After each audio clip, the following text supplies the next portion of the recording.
say we do it. Well, we are.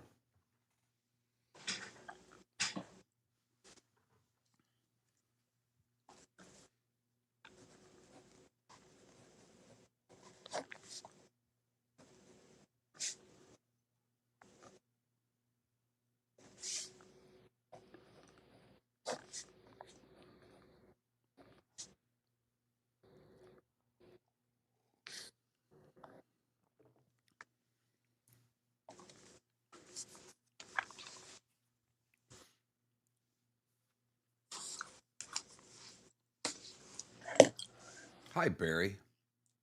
Everybody else, but Barry specifically, I think fellas was intended for us. So I'm going to answer it.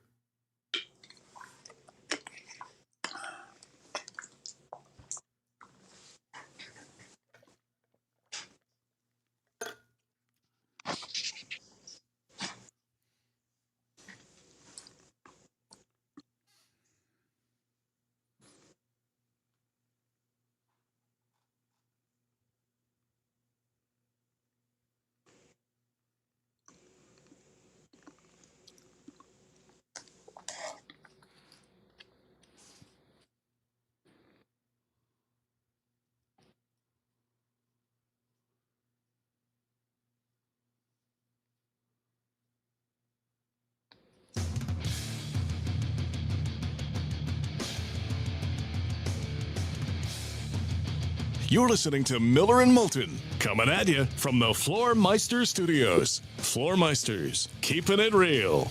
And now, here's Mark Miller and David Moulton.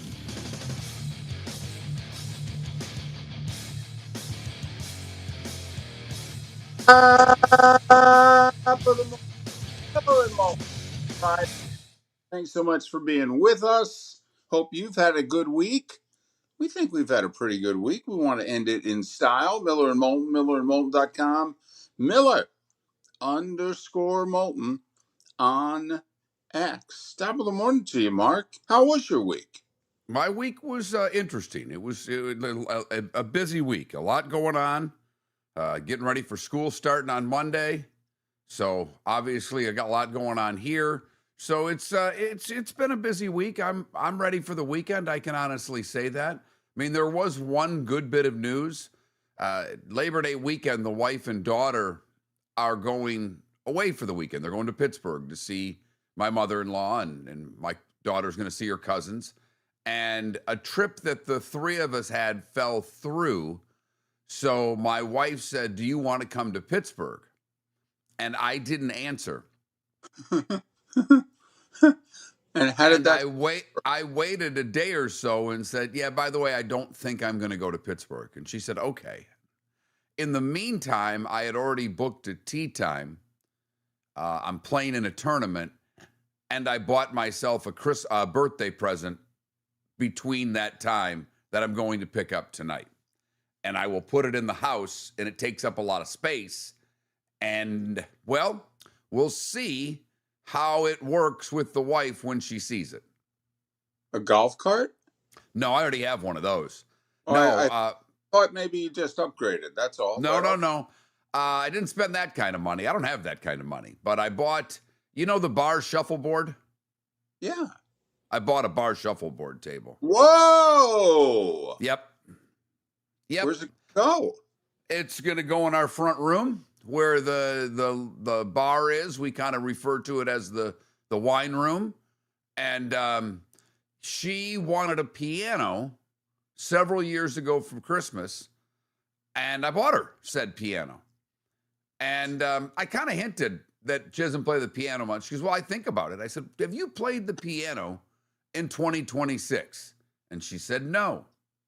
Well, she didn't realize that the piano's leaving its spot in the room, and it's going to be replaced with the bar shuffleboard table. There we go. You gave her enough rope to do what? Yeah, you got it. There you go. You got it. Oh, that piano's going to look really comfy cozy in your bedroom, though. But okay, she'll start waking you up with it just to prove a point. But too late. Yeah, well, we'll see. I don't even think I need to ask you this question because I know better.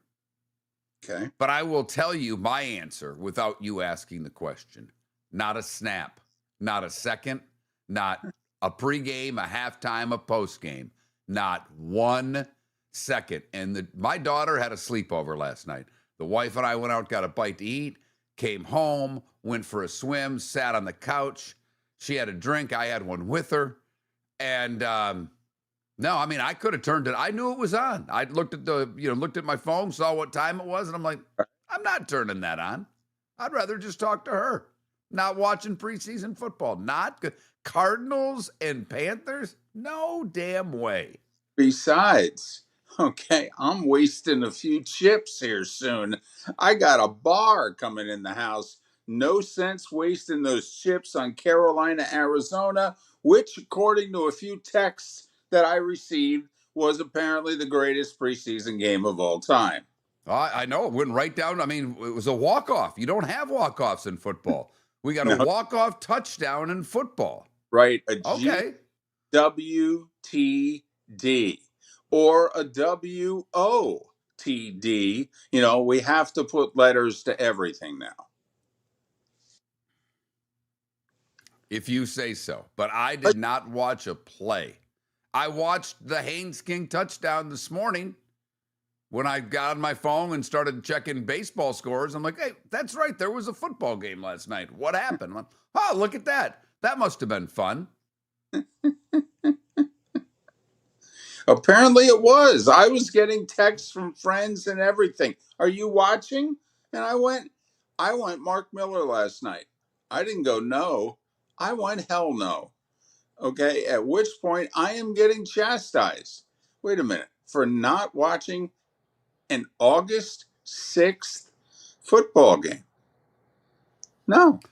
Well, here's the thing. And I don't, if you watched it, good for you. Like I don't begrudge, belittle, talk down to people who watched the game. If you wanted to watch it, great.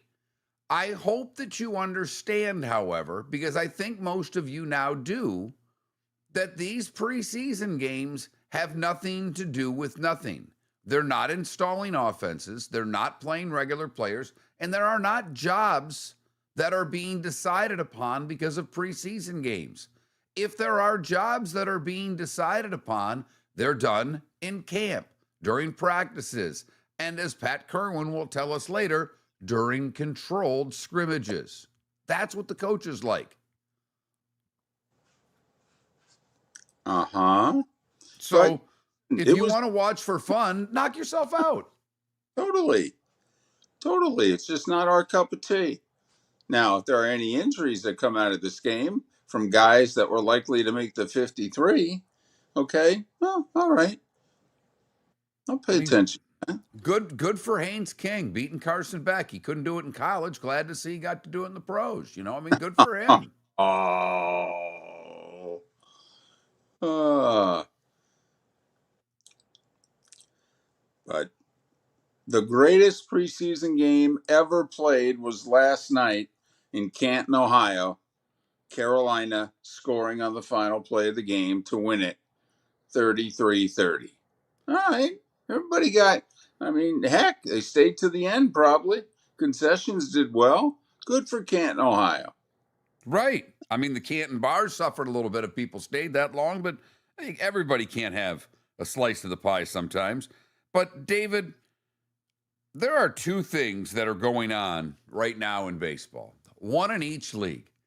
And these two teams, for the majority of our lives, were losers. They were. And then one got really hot. And then one started winning all the damn time to the point of annoying us. But right now, the Cubs and the Red Sox seemingly cannot lose. Right. Right. They are on fire. Yes, they are. I mean, the Red Sox score in the bottom of the ninth and then win in 13 and have to score a bunch more runs to do so. Hold on. Can I stop you there? Yeah. Mark, they had to score in the bottom of the ninth, the Right. bottom of the 11th, the bottom of the 12th, and then finally the coast was clear where if they scored, they won. 5 consecutive innings, they came to the plate needing to score at least one run. One of the 5, they had to score 2. And they did. Why? Because they're the 2026 summer version of the Boston Red Sox. And then on the north side, in the bottom of the 9th, the big pickup hits a home run to tie the game at 2, driving in the guy who very well could be the MVP in the National League. I mean, for the first time, Ohtani has a serious threat because he's not pitching, and because of that, other players are being brought into the equation. And Pete Crow Armstrong is probably at the top of that list. And then he steals 3rd in the 11th, and they misfire, and he scores. David, you love this phrase. You actually referred to my wife as this very early on when I met her. You said she's a 5-tool player. Yes, she is, still is, and so is he. Yes, he is, David. Yes, he is. So stealing 3rd and scoring to win the game. Not only that, Red Sox go 13, Cubs go 11. Hello. I like it. I like it. You've got the fever as much as you've had it in a long time, especially considering your team has been mostly out of it, although they are threatening to get back in it. David, they're Godfather 3.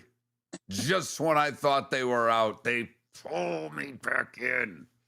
But the Red Sox now a half game behind the Yankees. Tied in the loss column. The Cubs, despite all their winning, aren't gaining a damn thing on the Brewers, who, oh, by the way, don't lose it all either. Hey. They don't get Scooble and said, F that, we're going to win every game anyhow. We really didn't need them. We're kind of like the Rays. It would have been really nice, but you wait till we show you the 3 kids we hung on to at the end of this decade. Where did he come from? Well, not the Tigers farm system, I can tell you that.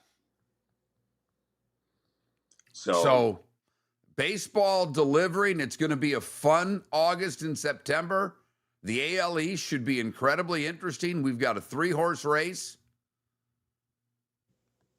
I mean, right now there are 4 teams that appear to be in the National League. There are 5 teams that appear to be in. Well, I shouldn't say that. There are 3 teams that appear to be in the American League. I mean, would you be surprised? And I'm not saying that all of them will miss. But if you look at the American League right now, and you've got the White Sox, what our wild card teams, by the way, are the Rangers, and then the Astros leading that division. White Sox, Astros, Rangers. If I put the number at 1.5 to make the playoffs, would you go over or under that? I think I'd go over. I'd go under. Wow. I think I think the White Sox are going to make the playoffs. And I think either the Astros or Rangers, one of them's got to win the damn division. Because the Mariners, even though they're there, they don't seem to have any staying power. They can't string together any sort of winning streak. But that's where we are in baseball. For all you people that needed helmets and shoulder pads, you got them. And the Atlanta Braves have said, you really thought this was going to be a race in the National League East? Are you kidding me?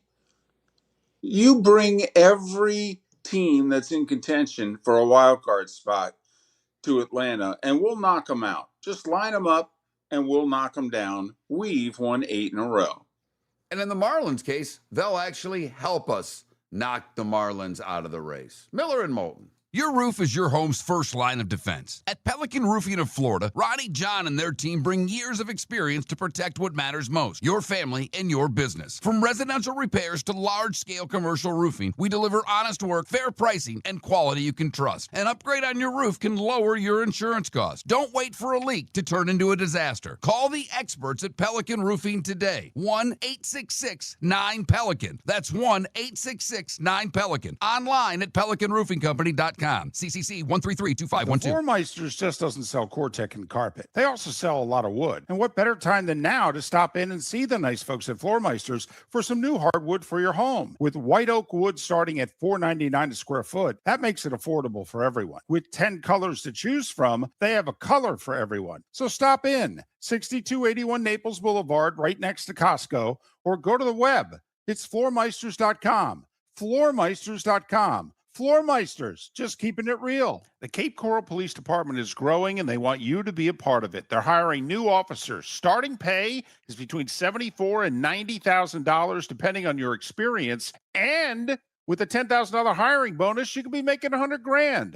Enjoy paid holidays, off-duty details, plenty of OT opportunities. They're also hiring dispatchers and professional staff. So go to capecops.com. Capecops.com. Be brave, be best. Be Cape. Mark Miller for Sleep Treatment Direct. They are helping me with sleep apnea. And by helping me, I mean curing me. No more CPAP machine. No more snoring. No more tossing. No more waking up exhausted. Their expert team got me the right treatment fast and hassle-free. If you want to feel energized and get rid of your snoring, call Sleep Treatment Direct today. 444-1741. That's 239-444-1741. Sleep Treatment Direct. Sleep safe and sound. This is Miller and Moulton.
I think it's a good signing.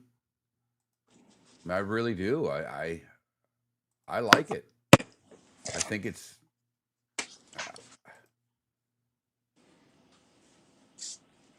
I don't think it's I mean, 10 million is not a ton of money anymore. They had the money.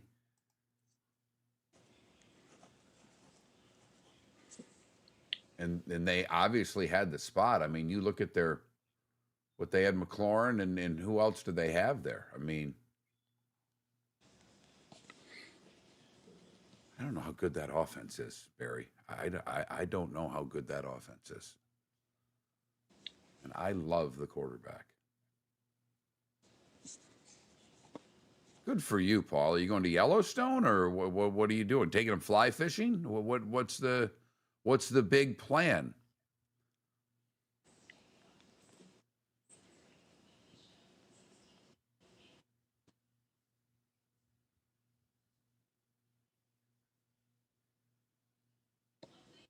Very nice. That's our intention next summer. I've already worked out the plan. Flying into Jackson Hole, working my way to Montana, and flying out of Montana and seeing Yellowstone and the Grand Tetons. So that's our vacation plan for next summer, providing everything works out.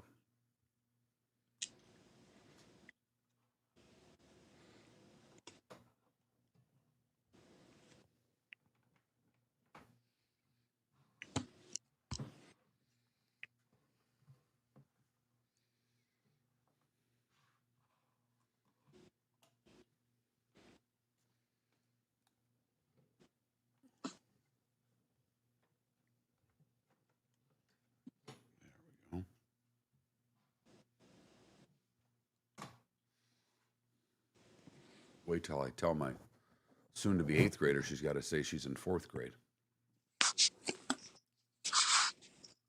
What? Paula said 4th graders have free entry into national parks, so. Yeah. You're just big for your age, kid. Not really. That's the thing. No, I know.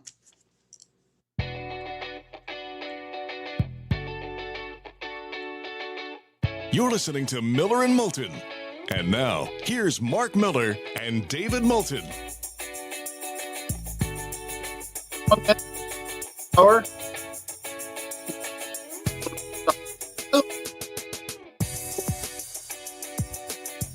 Mark.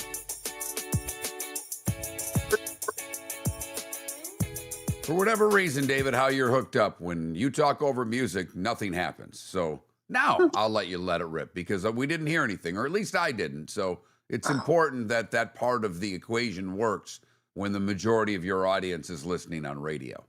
Man, I sounded so good. I don't know if I can replicate that. Well, you're going to have to give it a shot. All right, Mark. Well, our magic numbers are 22 and 33. 22 days to the college season kicks off. That's 3 weeks tomorrow, ladies and gentlemen.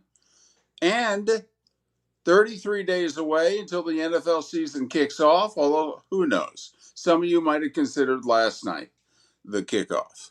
But in 5 weeks' time, we will have already played the Seahawks and the Patriots. And for that matter, we would have played the Niners and the Rams. So there. Miller and Moulton, millerandmoulton.com. Miller_Moulton on X. So speaking of the Australia game, is there any reason why McVay won't? I mean, was asked about the travel plans, and he basically said, I'm keeping it in-house. We're all going to be able to find out how you do it. All of these planes are, there's legal ways to go find out when your plane leaves. It's all right there. The 7, the 24. It's Jeff Gordon. It's effing Jeff Gordon. Going back a long way on the show for that one, kids. Just that making my co-host. Little NASCAR trivia behind the scenes there, Miller and Moulton. Yep.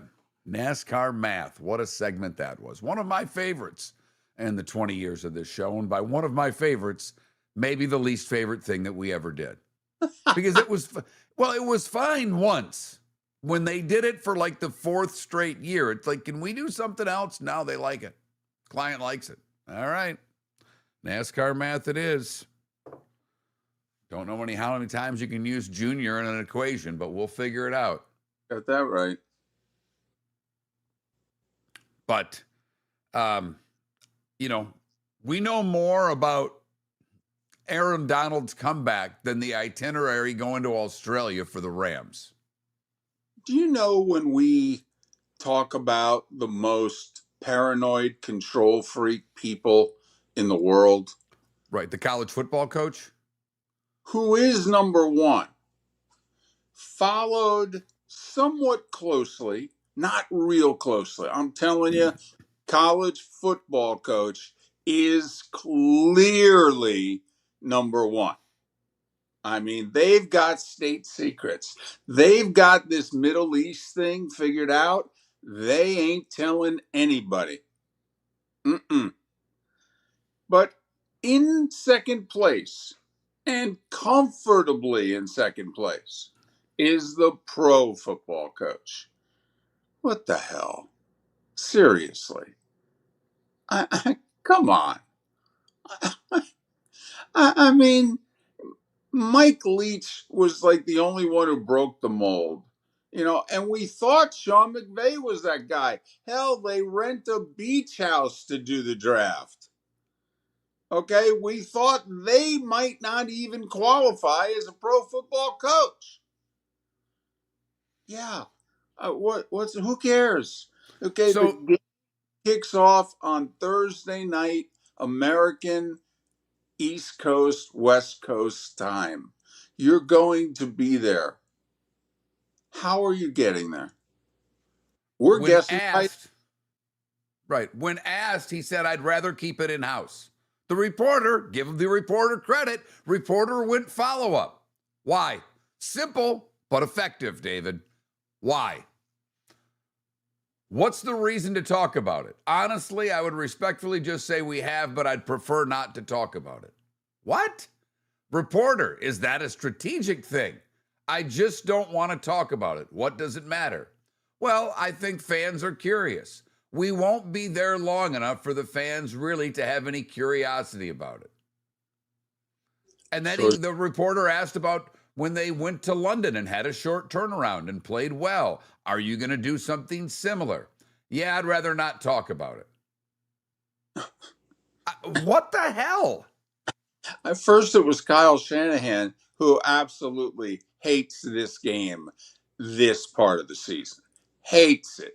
If he could not lose his NFL career, I really don't think he would attend. In fact, there's a part of me that thinks he may say that those traffic accident injuries, okay, he's going to start being listed on the injury report so that he can be left back home and miss one of the 17.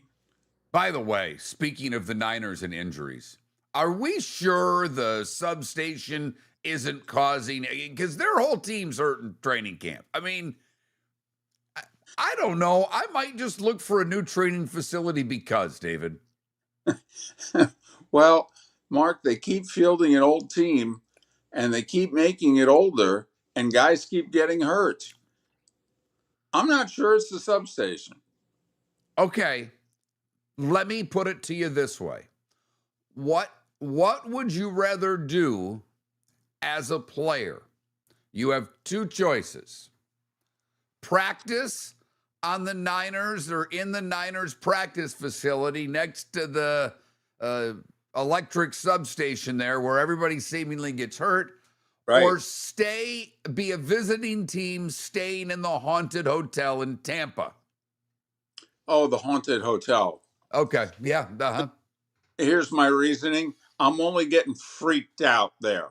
Apparently, by the substation, besides when we were kids, weren't we taught that those places gave us cancer, not torn pectoral muscles? I mean, when did all of a sudden the substations give us injuries? I thought they gave us illness. What's going on? So, I'm with you, and I don't like haunted things. I'm not into being scared. I don't like scary movies. It's never been my thing. I'll stay in the hotel. Because you're right. It's just 3 days of dealing with weird noises on a road trip. It couldn't end my career, if you know what I mean. Right. In theory, it'll be out of my system in time to watch Sunday NFL. We'll get back, hang out. Except for the bye week, I don't get to do this. This is cool. So, the Niners and Rams both having already interesting training camps. The Niners because they're getting injured, the Rams because Aaron Donald's working out, but he's not on the team. And Sean McVay apparently thinks the world's biggest secret is his travel plans to Australia. Unreal. Don't you want him to lose 40-0 right now? Which one? They're playing each other. Which one? Well, the Rams. Not answering that question's asinine to me. I'm sorry. It is so petty. And he's normally such a good dude. He really is. I mean, he's likely to show up at your network production meeting, pull up a chair, and bring food. I mean, my goodness. So that's some of what's going on with the NFL. We had a preseason game last night, the Hall of Fame game. Next week we'll start preseason for everybody. Right. We will talk to Pat Kirwan today. He's on his training camp tour. He's been in Cleveland. He's been in Detroit. I believe he is in Baltimore today. He will be in Pittsburgh over the weekend.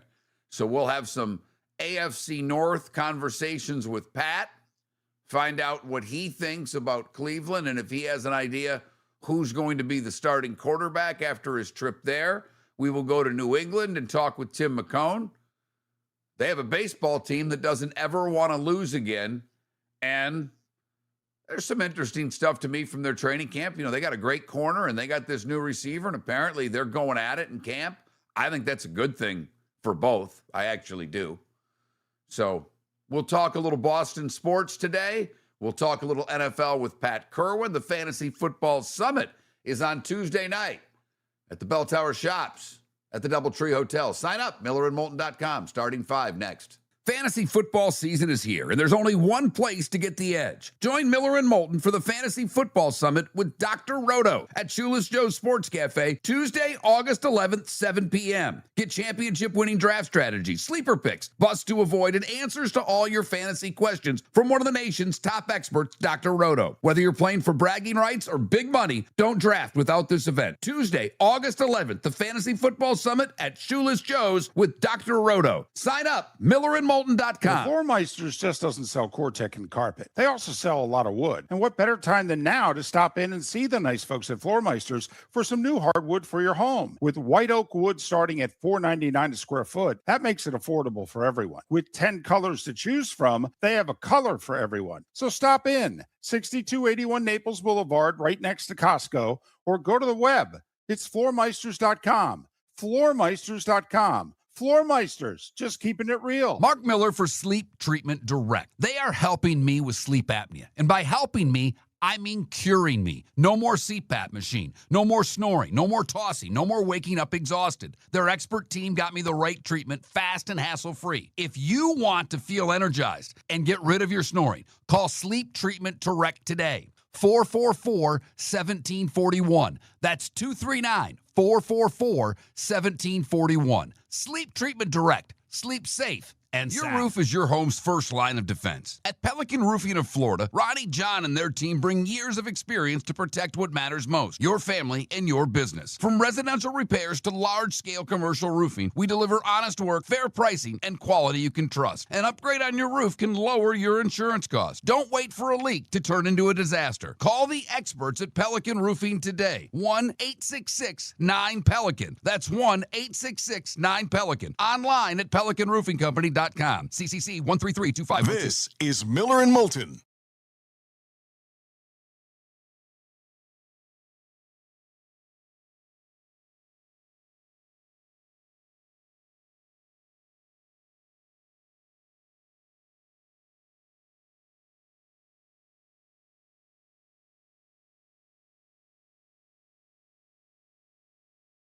I saw that, Clark. I mean, I will say it's that company, Daktronics, what a juggernaut that is. They do every scoreboard. I got to know some of the folks from that company years ago really well. I can't remember the guy's name that I dealt with. What an operation they were. Smart people, good people. I actually enjoyed working with that company, but they do every scoreboard. They are whether it's a high school, a college, a pro, they seemingly have cornered that market.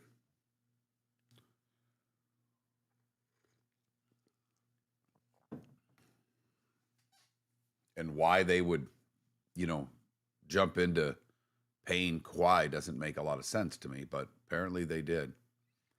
Here's the thing that I have to ask, Clark, you and everybody else, and for those that don't, what I'll do here during the break, I can put this up so you can see, everybody can see what it is I'm talking about.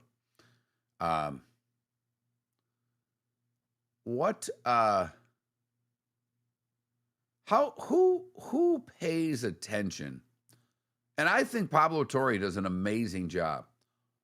And he's digging up a lot of info. Has it done anything to anyone? I mean, Torre started this whole thing on the Clippers a while ago.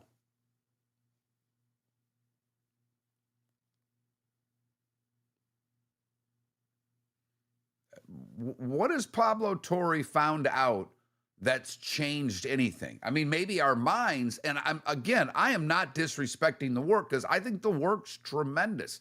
I think he's entertaining. He's obviously very good at what he does. But has Pablo Torre found out anything that's changed anything? Slow justice? How about no justice, Paula?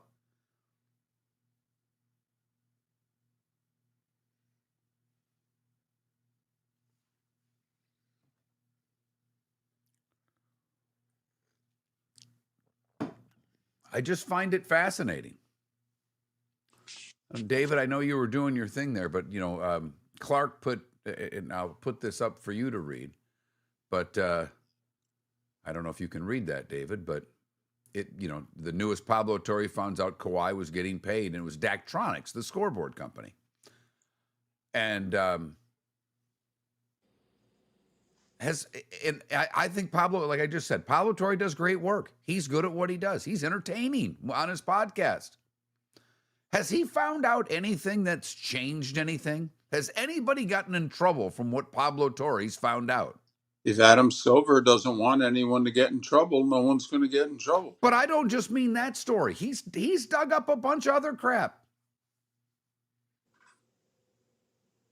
Rossini dead. I think more people care about the Rossini thing than the Kawhi thing. And that could be just our audience because we're football centric. But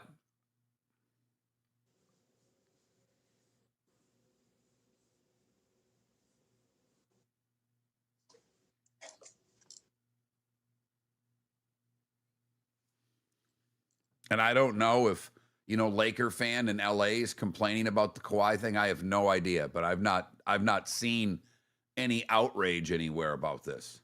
Well, my understanding, Lakers fan barely pretends the Clippers exist.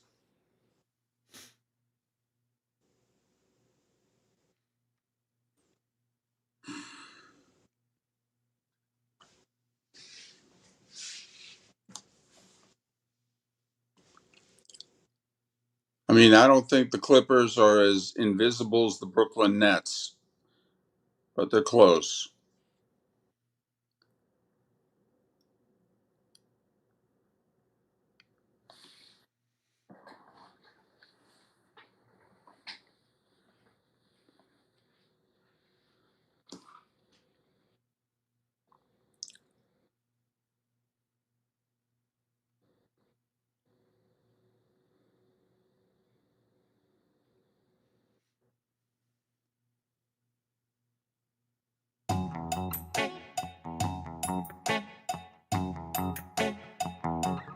You're listening to Miller and Moulton. And now, here's Mark Miller and David Moulton. Good morning. Thanks for joining us. Miller and Moulton, millerandmoulton.com. As I said, heading into break, Fantasy Football Summits on Tuesday night. Sign up now, millerandmoulton.com. It's at the Doubletree Hotel in the Bell Tower Shops where Shoeless Joe's is at. Dr. Roto, me, you, football dinner? Sounds like a date. Sign up now, millerandmoulton.com. Tuesday night begins at 7 p.m., our Fantasy Football Summit with Dr. Roto. I challenge people in our viewing and listening audience to do better on a Tuesday night than the date we've offered up. That's pretty good. Date night on a Tuesday? Who knew? Right. Hot steaming deal. No preseason football yet either that week. So No, we're not doing it on Thursday to interrupt your, Lions Bengals. And I only know that because I literally just looked at the schedule during that commercial break. I'm sorry. Well, who knows? Every team scores every time they have the ball. That's what we'll bill it as. 21 minutes before the hour. It's time now for The Starting Five. 5 big stories you need to know. Here is the Starting Five. And we'll start with baseball. Yes, that's right. Baseball. You know why? The games count in the standings. Braves won their 8th in a row. Acuna with 2 homers. One of them off a Marlin glove. Did you see the one? I mean, the one didn't get out. It was not the off the head Canseco play, but it went off the glove and out of the ballpark. Acuna with 2 dingers. Marlins, you know what? When the Braves are good, pretenders go to Atlanta, like the Mets, like the Marlins, they get beat. And that's just all there is to it. 11-3, Braves over the Fish. Like we said, 8 in a row. Atlanta's lead in the East remains 8.5. Christopher Sanchez picked up his 15th win of the year. That leads Major League Baseball. He's got a real shot at 20. I mean, 20-game winner's not extinct, but it's close. I mean, they don't let these guys go long enough to get to the finish line and get the win. They usually have to have the reliever suffer the win or the loss because, 6 innings, Mark, that's all he can pitch. That's it. Only 6. A 7-3 Phillies win over the Nats. The Phillies are the 5 seed currently in the National League. The Mets went into Cleveland, traded away half their team, and swept the Guardians? What the? After Cleveland went out and got 3 really good players, including Foster Griffin, who got bombed by the Mets. 13-6 New York with the sweep. Yikes. Then, there are the teams that seemingly can't lose. You got the Red Sox, who trailed by 1 in the 9th, tied it. Trailed by 2 in the 10th, tied it. Trailed by 1 in the 11th, tied it. Trailed by 1 in the 12th, tied it. Then they came to plate in the 13th and asked the home plate umpire, is this game still tied? Can we win this? And he said, yep, go for it. And they did, scoring in 5 consecutive innings. 12-11, Red Sox over the White Sox. Twins won thanks to a 3-run 8th, 4-3. Brewers took 3 out of 4 from the Pirates. Mark, they dropped the Pirates from 3rd place to 5th place in the National League East. Pirates are in last. Reds have moved ahead of them, and the Cardinals. 5-2 Brewers over the Pirates. Cubs stay 5.5 back thanks to their 3-2 11-inning win over Toronto. Alex Bregman hit a 2-out, 2-strike homer in the 9th to tie it. And then Pete Crow Armstrong scored the game-winning run as he stole the base and the throw went into left field. 3-2 Cubbies over the Blue Jays. Padres split their 4-game series with the Diamondbacks. 5-1 San Diego. They're 1 back of Arizona for the final playoff spot in the National League. 5-1 the final. And Mark, that's the other thing that's happened so far since the trade deadline. While the American League wildcard race has gotten about as tight as you could make it, and yet still have people believe it, the National League wildcard race It's Arizona holding off San Diego, and then everybody else is at least 3 games back. 3, 4, 4.5, 5.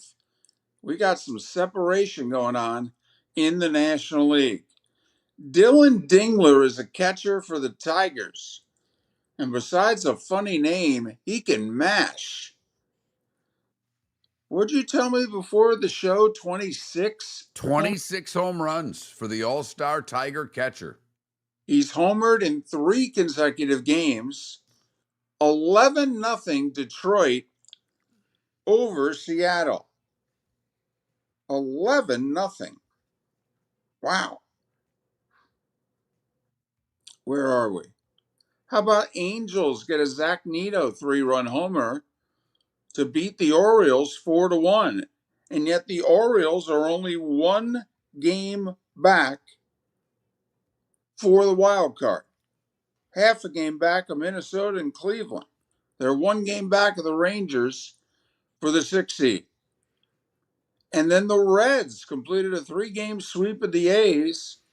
They beat them 6-5. They are 4 back of Arizona. And they're still below 500. And they're ahead of the Pirates. Who'd have thunk it a few weeks ago?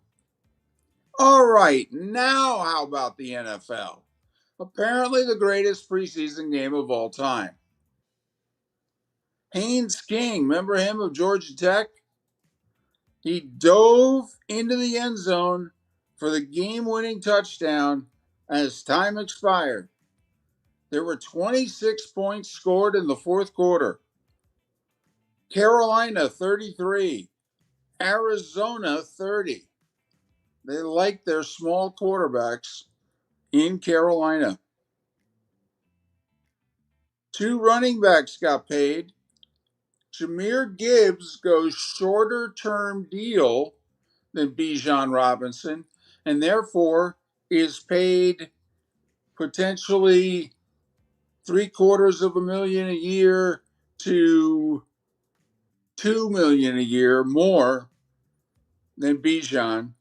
But it's officially a 3-year, $67.5 million extension, and then incentives kick in. Gibbs re-signs with the Lions. He's got time on his rookie deal, 3 years on top of that. And Jonathan Taylor, who still had a year left on his deal, signs a 2-year, $44 million extension. So he's getting $22 million a year after this year. So Jahmyr Gibbs, Jonathan Taylor, Bijan Robinson all sign this week to stay with the Lions, Colts, and Falcons, respectively. Golf, Wyndham Championship, which is the final tournament of the PGA Tour's regular season. Bo Hostler, 9 under. It's a 1-shot lead over 2 golfers, including Thigala.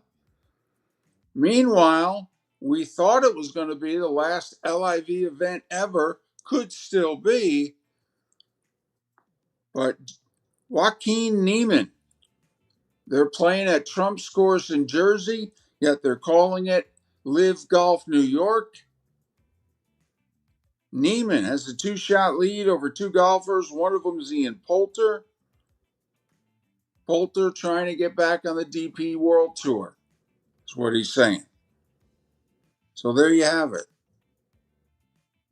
And at 12 minutes before the hour, that's all I got, Mark. You may have something else. But that is starting 5. 5 things you needed to know to continue, not only here on Miller and Moulton, but your fine day.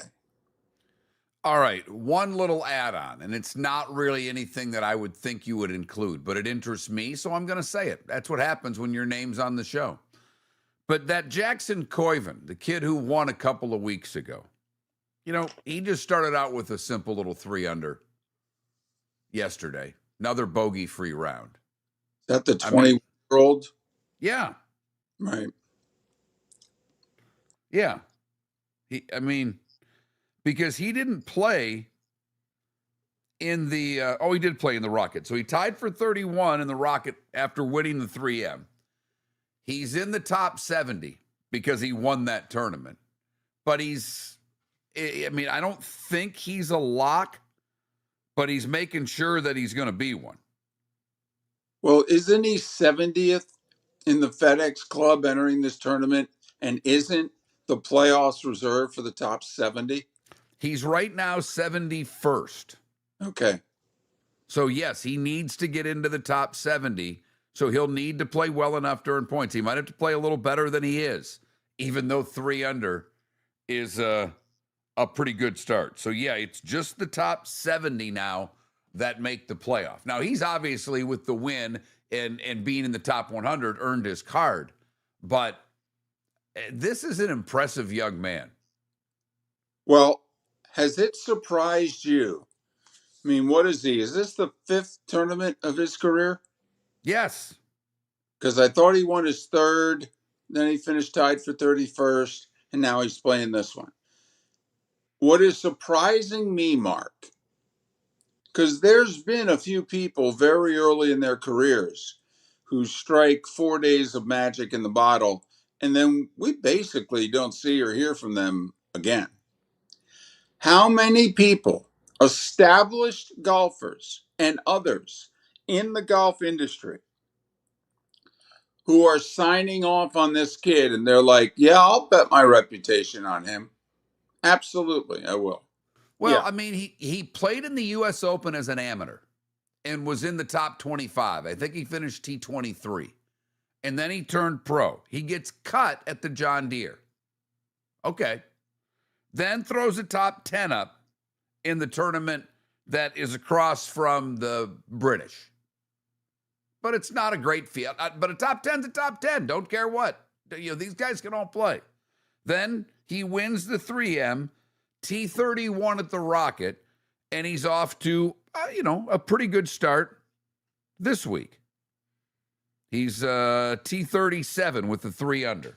So he's going to have to kind of actually do a little bit better. I mean, he's going to have to go 3 under every day, and that probably would make the playoff for him. That might get him the spot.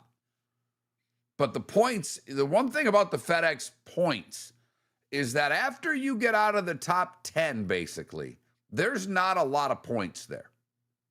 The ability to move up and down depends on good finishes, really good finishes. And one last thing, apparently, a combination of the Churchill Downs Group and the New York Racing Association that runs the Belmont were really trying to stick it to the Preakness. The Preakness apparently wanted to go a full month after the Derby, 4 weeks after.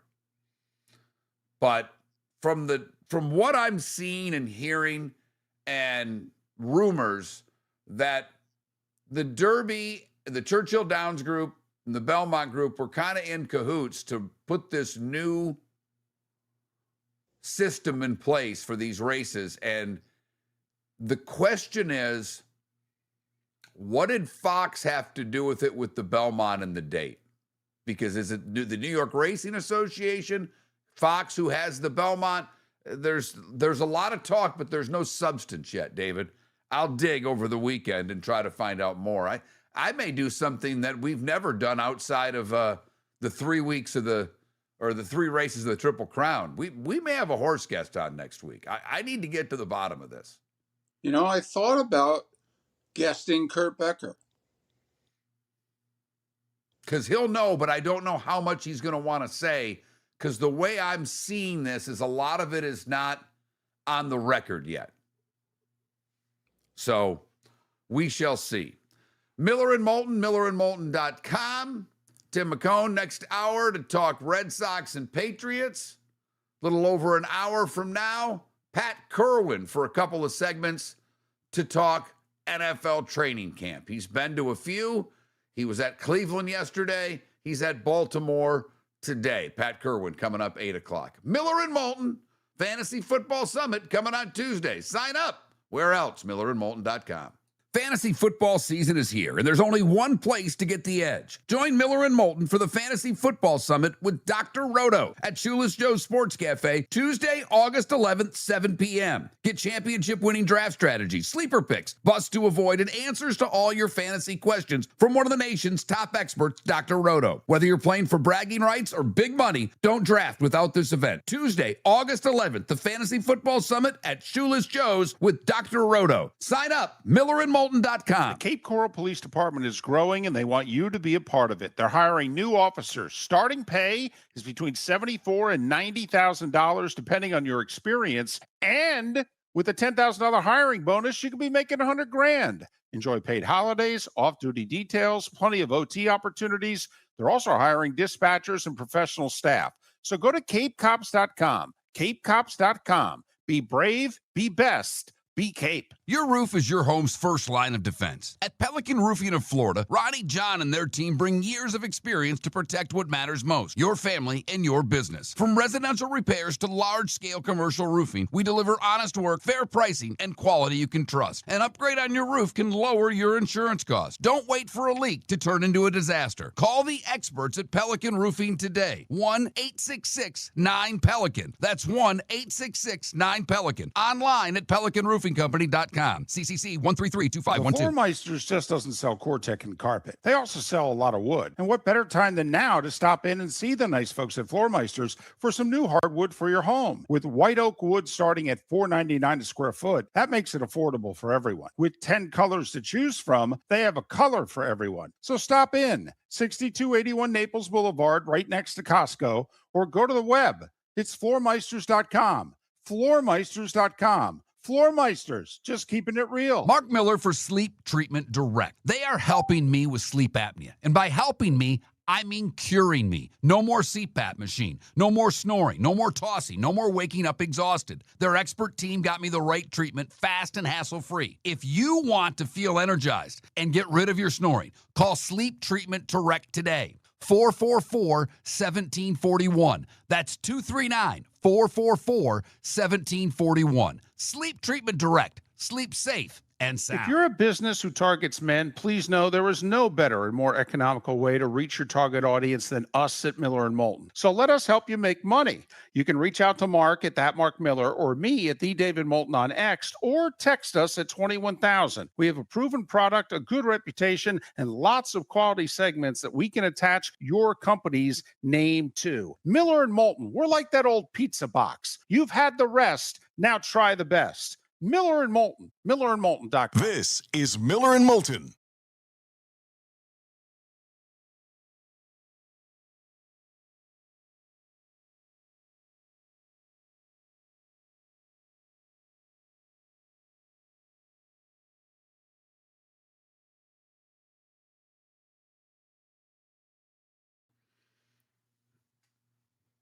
Here's the thing, Jets. I get it. You hate it. You've made your voice be known to me forever on this.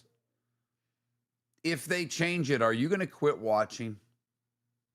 Because to me, this is the glow puck in hockey. I hated the glow puck. I love hockey. I wasn't going to quit watching hockey because they did something that I didn't like.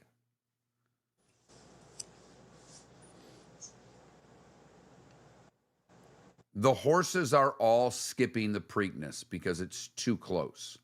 Yeah, it's special. It's hard. I get it. They're racing on average 5.9 times a year now. That's what horses race. It used to be upwards of 7.1, and I think, go look at how many times Secretariat ran as a 3-year-old. I want to say it was 14, but I could be wrong. The sport's changed. But really, my basic premise is, I'm not even going to argue with you about that. Are you going to quit watching horse racing because they've changed the Triple Crown series?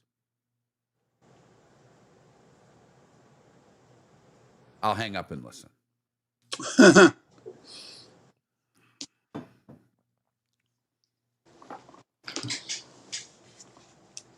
Because my guess is, if you like horse racing a lot, you're going to still watch. And if this gets if this gets more Derby horses racing in the Preakness and then racing in the Belmont, I would think it would garner more interest from the average sports fan, which is what they want. The other side of this, if you're into this, and what my understanding is that the Derby and the Belmont don't give a damn about the Preakness. Don't give a damn. If it went away, they don't care about the Triple Crown. The horse people. That's upsetting.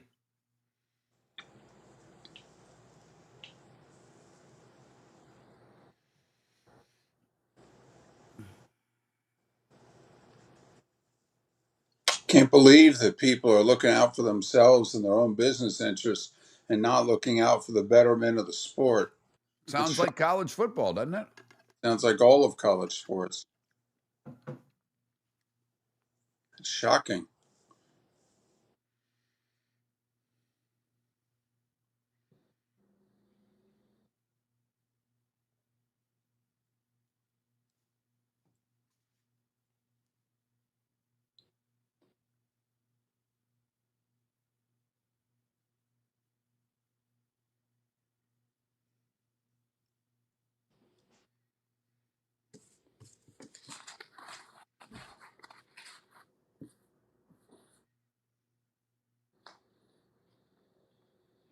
Thank you, Spitz.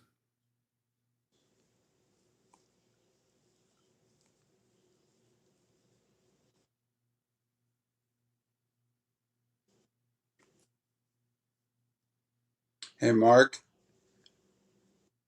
let me I'll jam this hour in the second segment. Okay.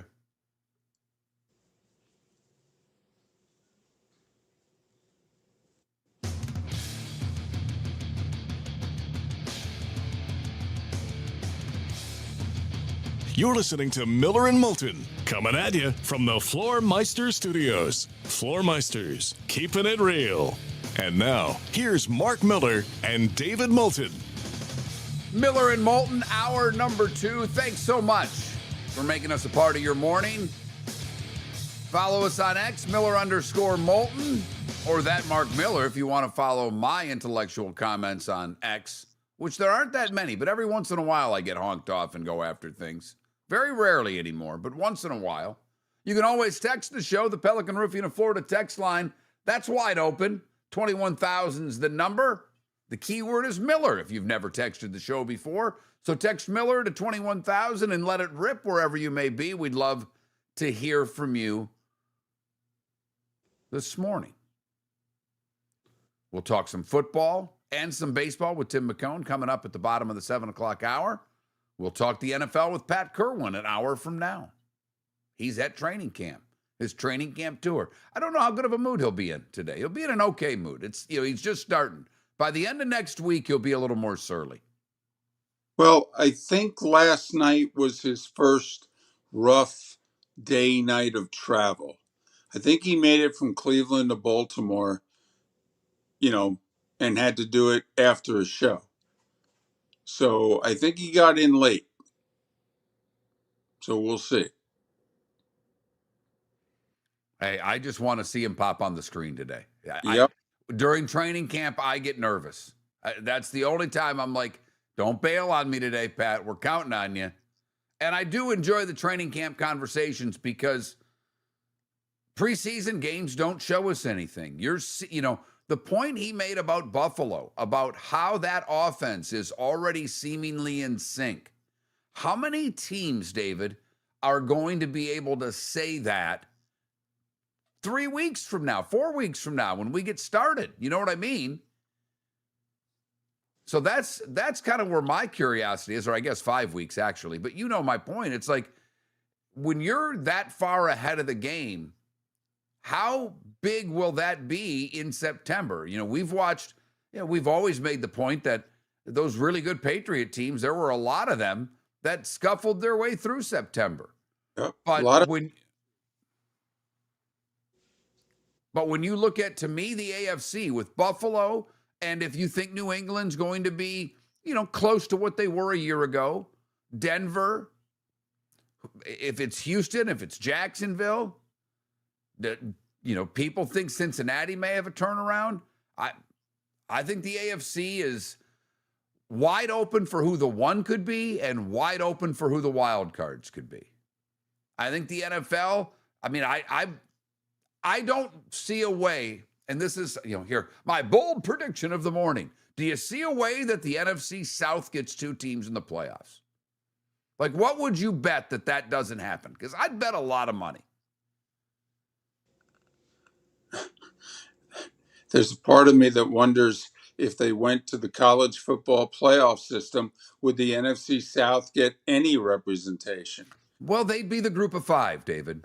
But I mean, think about it. The AFC South. I mean, if the Colts can continue on from what they were doing before Jones got hurt, you look at 3 viable teams. I have no idea what the AFC North is going to give us.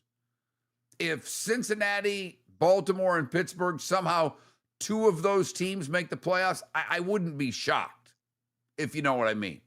Obviously, Kansas City could turn around. That makes 3 viable teams in that division. And we know Buffalo and New England are both viable in theirs. The NFC, I think that the Dallas Cowboys are a team that can be a playoff team. I do. I don't know about Washington or the Giants. I don't love Washington's roster, although I do like them signing Diggs yesterday. Every team in the North was over 500 a year ago, so none of us are thinking anything about the Minnesota Vikings, but that guy can coach. Their skill guys are ridiculously good. All right.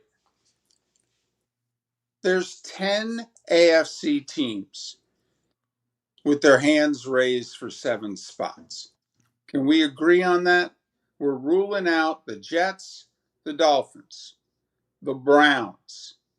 We're ruling out the Titans. We're ruling out the Raiders. Well, that's 5. So maybe it's 11. Okay, maybe I should do the math the other way. But 2, 3, 3, that's 8. And then, 3. So actually, there's 11 teams for 7 spots in the AFC. Now, eliminate the teams that you're saying, no chance. No chance. Name the bet they will not make the playoffs. I mean, you got to include the whole North. Obviously, Right. they were up 500 last year. Got to include 3 of the 4 in the West. Right. I'll take Arizona. I'll take Arizona out. Arizona's not a playoff team. That I feel good about. Okay. Now let's go NFC South. Are you willing to right now take any of them out? No. Okay. No. I only think one of them makes it. I think it's the division champ. But I've been saying this for a month. I think if you make your prediction of the NFC South, I make my prediction out of the NFC South, and I get the little helmets that you used to get for $0.25 at the grocery store when you left, the little plastic helmets. If I put those 4 plastic helmets in a hat and picked them out, I think the picking them out of the hat prediction is as viable as our predictions in that division. My mother used to run the pool at her church, the illegal gambling pool. Well, it was run through the nurse's office. Who's going to check the nurse and the nurse's office? So my mother ran it every year. And there was one teacher who placed 2 bets every year. He bought Mr. Left and he bought Mr. Right. And Mr. Left was the visiting teams, because how it was listed on the pool sheet was visiting team, home team, not favorite underdog. And so he would buy Mr. Left and Mr. Right. And then this way, he didn't have to think. And you'd be surprised, Mark, like once every 3 years, one of those columns would win. Let's go to the NFC East now. Because I'm with you, by the way. I'll make a bet with you that you make your NFC South picks first, and I will flip them over and send in my ticket. Because you and I have no idea what's going to happen to that. So we'll do it accordingly. Now, but the NFC East, David, I don't think that the Giants are a playoff team. And I am very apprehensive about thinking that the Washington Commanders can be a playoff team. So you would eliminate 2 teams from the East? I said very apprehensive. I'm not willing to do it yet. I got to do a deeper dive with the Commanders. I'm not ready to rule them out yet because you know our love affair for their quarterback. Right. And it is a love affair. I mean, my crush of Joe Burrow is only slightly bigger than my crush of Jaden Daniels. Damn. Mm, mm, mm. But I need to do some work. And I think next week's going to be NFC East week on the show. So I am looking forward to lining up whoever it is we have from the Commanders to really get a thought of what someone on the inside is telling me about the Commanders this year. And Mark, let's just say that that's what you settle on. Means you're only settling on 3 teams that are eligible for the playoffs in the entire conference. And you have 1/4 of the teams in the league. So that means you have 24 teams eligible for 14 spots. 24 for 14. Huh. Huh. That's close to splitting it right down the middle. Not exactly, but it's getting in the area code. This is as close. This segment may make its way to Park Avenue, and Raj will smile when he hears this. Yes. Because it's what they want. I mean, here we are 5 weeks basically from the start of the NFL season. And you guys tell us, how far off do you think we are saying that there are 3 teams, tops, in the NFC that don't have a shot to make the playoffs? And on the other side, what, we've got 4 or 5? 5. Yep. 2 in the East, right, 1 in the North, 1 in the South, 1 in the West. Right. That's strong for a league. You know, and ironically, just to switch it quickly, David, at the All-Star break, we weren't far off from that in baseball either. We really weren't. So but that's way through a season. I mean, we're eliminating, 1/4 of the teams in the league before the season even starts. So I wonder, with that premise, because, David, if we would have done this before the baseball season, I can guarantee you that we would have had the White Sox on that list. Absolutely. There's not a doubt in my mind. Now, there's a bunch of other teams. I would have had the Athletics as a team that I thought was going to be in it. I would have been dead wrong because they were out by the All-Star break. By but the we way, had the Nats out too. By the way, the Twins are a half a game away from securing the 6th seed in the American League. So first off, 21,000 or in either chat room, which of the 8 teams that we have out do you think we're wrong about? Would love to hear that from you. And are there teams that we think are viable playoff teams that you don't? So Miller and Moulton, text line 21,000, Pelican Roofing of Florida text line. Probably a good idea to get a hold of those folks. It is that time of year, Mm-hmm. Although it's been very dry. Been kind of nice. Been a weird summer, at least in Southwest Florida. No action. I know just August is here, so it's starting now. This is actually when things, Charlie was August 13th. That's the 3rd named storm of the year. But have we even had a named storm this year? We in have. Atlantic? Okay. In fact, we're on F or G. Seriously? Yeah, I know. My wife said the same thing the other day. I'm like, well, we had this one and this one. They just haven't done much, but they reached the status of a named storm. Huh. Miller and Moulton, trying to be a named storm still. Thanks for listening. Fantasy football season is here, and there's only one place to get the edge. Join Miller and Moulton for the Fantasy Football Summit with Dr. Roto at Shoeless Joe's Sports Cafe, Tuesday, August 11th, 7 p.m. Get championship-winning draft strategies, sleeper picks, busts to avoid, and answers to all your fantasy questions from one of the nation's top experts, Dr. Roto. Whether you're playing for bragging rights or big money, don't draft without this event. Tuesday, August 11th, the Fantasy Football Summit at Shoeless Joe's with Dr. Roto. Sign up, Moulton.com. Floormeisters just doesn't sell Cortec and carpet. They also sell a lot of wood. And what better time than now to stop in and see the nice folks at Floormeisters for some new hardwood for your home. With white oak wood starting at $4.99 a square foot, that makes it affordable for everyone. With 10 colors to choose from, they have a color for everyone. So stop in, 6281 Naples Boulevard, right next to Costco, or go to the web. It's floormeisters.com.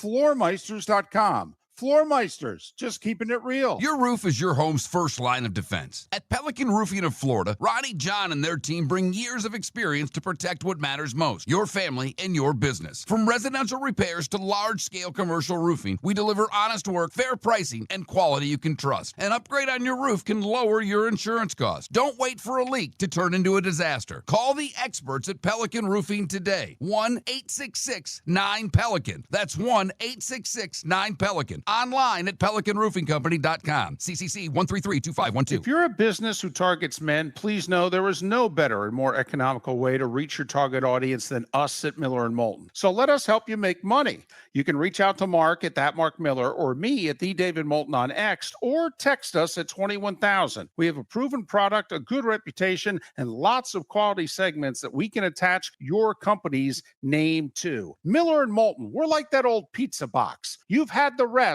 Now try the best. Miller and Moulton. MillerandMoulton.com. This is Miller and Moulton. Jim, with that being said, and I'll put that up for the YouTube people at all as well. Okay, Jim, with that being said, if Cristobal fizzles out like the first two storms have, Arthur and Bertha, I should say, does that mean that the Canes too will fizzle out? And if, God forbid, Cristobal is turns into a hurricane, because the first one have just been tropical storms, what then does that mean for the Miami hurricane season?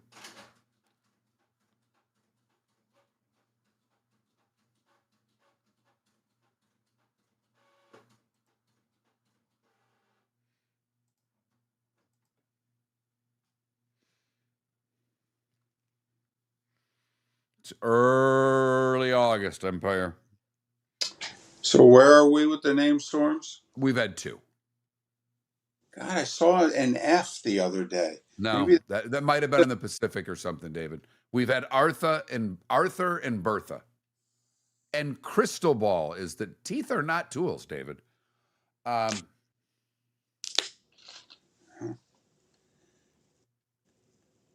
you can't open them with your hands.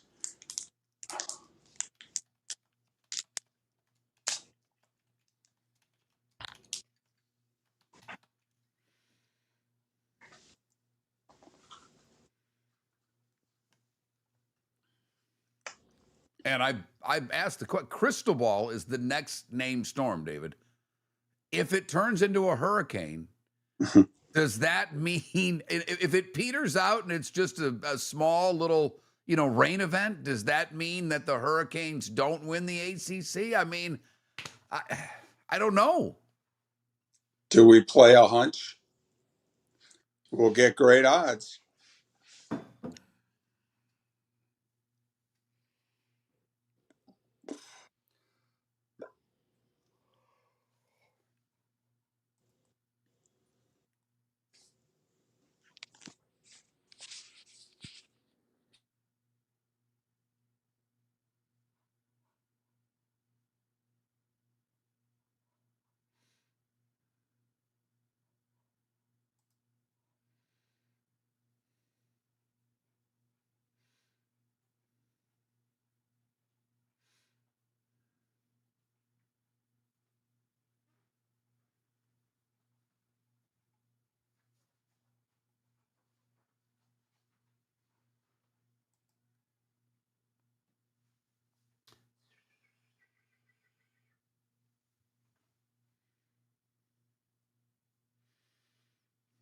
A bunch of you were apparently Empire, but I didn't watch a second.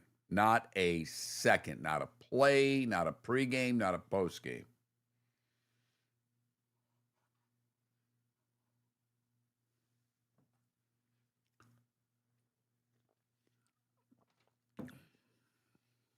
I watched more of the Wyndham Championship than I did of the football. And that's only because I turned the TV on at around 5 o'clock and tried to take a nap. So I'm like, the golf should work. It didn't. Usually does.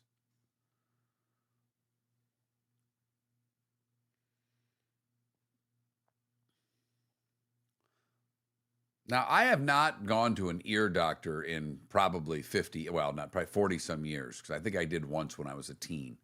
But I got to tell you, eye doctors give, at least Dr. Franz, that's a thorough exam. I feel like eye exams are more thorough than your annual physical, and that really shouldn't be the case.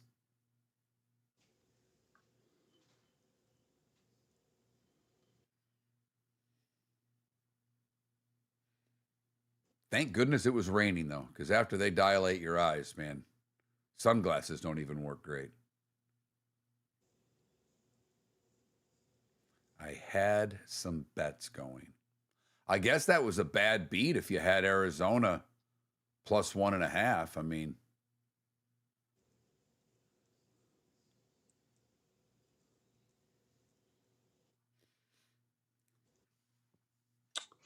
So who bet last night's game? Empire. Here we go.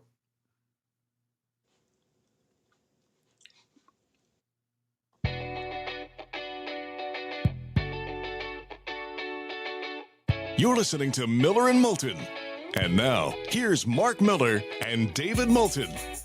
Miller and Moulton, millerandmoulton.com. We were off, and by we, I mean David. There have been 2 named storms so far. I should know this. One of the weather guys is a summer member at my club. I play golf, like he plays in our group every Friday. Nice guy. He's actually been on the show before. Zach there, when we were doing one of our morning stints locally during the storms, he would come on with us. But 2 storms, Arthur, I don't know why I want to combine the 2, but I have every time I've said it. Arthur and Bertha. I've just got Bertha by the dead in my head now, and I'm just having trouble. Cristobal is the next named storm. If it peters out, does that mean the Canes again will not win the ACC? I don't know. Well, that's got to be a prop bet, right? Who to win the ACC, Miami, the field? I mean, that's got to be a prop bet, right? I don't know if that's on the Hard Rock. I can check, but I've not looked into. I mean, usually it's just teams, and I don't think the odds on the Canes are very good. Now, apparently, my error is the 6 storms are in the Pacific, so I mixed up my oceans. You don't want to do that. Don't mix up your oceans, David. No, so I apologize. Mark's in the right time zone. I'm not. No kidding, right? Those of you who've been listening for a while, that sounds about right. But I got to talk about something which I never wanted to talk about for 2 reasons. The first of which is my health, which if you've been with us for the last few months, especially if you've been with us on Twitch and on YouTube, I've been struggling. And you know how much time I've missed in the last 3 months for a guy who probably missed 3-4 days of work in 20 years. And I've missed 4 weeks in the last, 2.5 months. So, told you guys a couple of months ago, I've got cancer, have had it for a while. I kept it from everybody because I figured, you needed to know if it affected the show. And since I was making the shows, during this cancer ordeal, which is my second ordeal with it, and it's coming up on 2 years now, I had missed 3 days. So I kept it to myself. But when I was going to start missing time, I let you all know that, hey, I got cancer and it's serious. Well, since we were just talking storms, it's picking up speed in the Atlantic. This is going to be a named storm that certainly I remember, because they're talking about how much longer you got. So, with that in mind, Mark and I have been talking multiple times daily. He has seen how much pain I'm in, and he's seen how much pain I'm in, and I am loaded up on fentanyl and morphine. I mean, I don't know day to day if the wires are really touching. I just have to assume they are. And trust me, the pain is still terrible. So, this will be my last show. And that's a big deal to Miller and Moulton. Mark will find multiple people over the years, and the show will keep on keeping on. But this will be it for me. If Mark gets in a bind down the road, he needs an emergency fill in, and I'm not bedridden, obviously I would do anything that Mark asked of me. But we've talked about it, and this will end quite a journey for me in the state of Florida. Mark, my first day on the radio in the South was the day Izzo and company won the Natty. It was April 3rd of 2000. That was my first day on the radio doing a show, at the time exclusively in just Southwest Florida. And obviously, we've talked about our journey.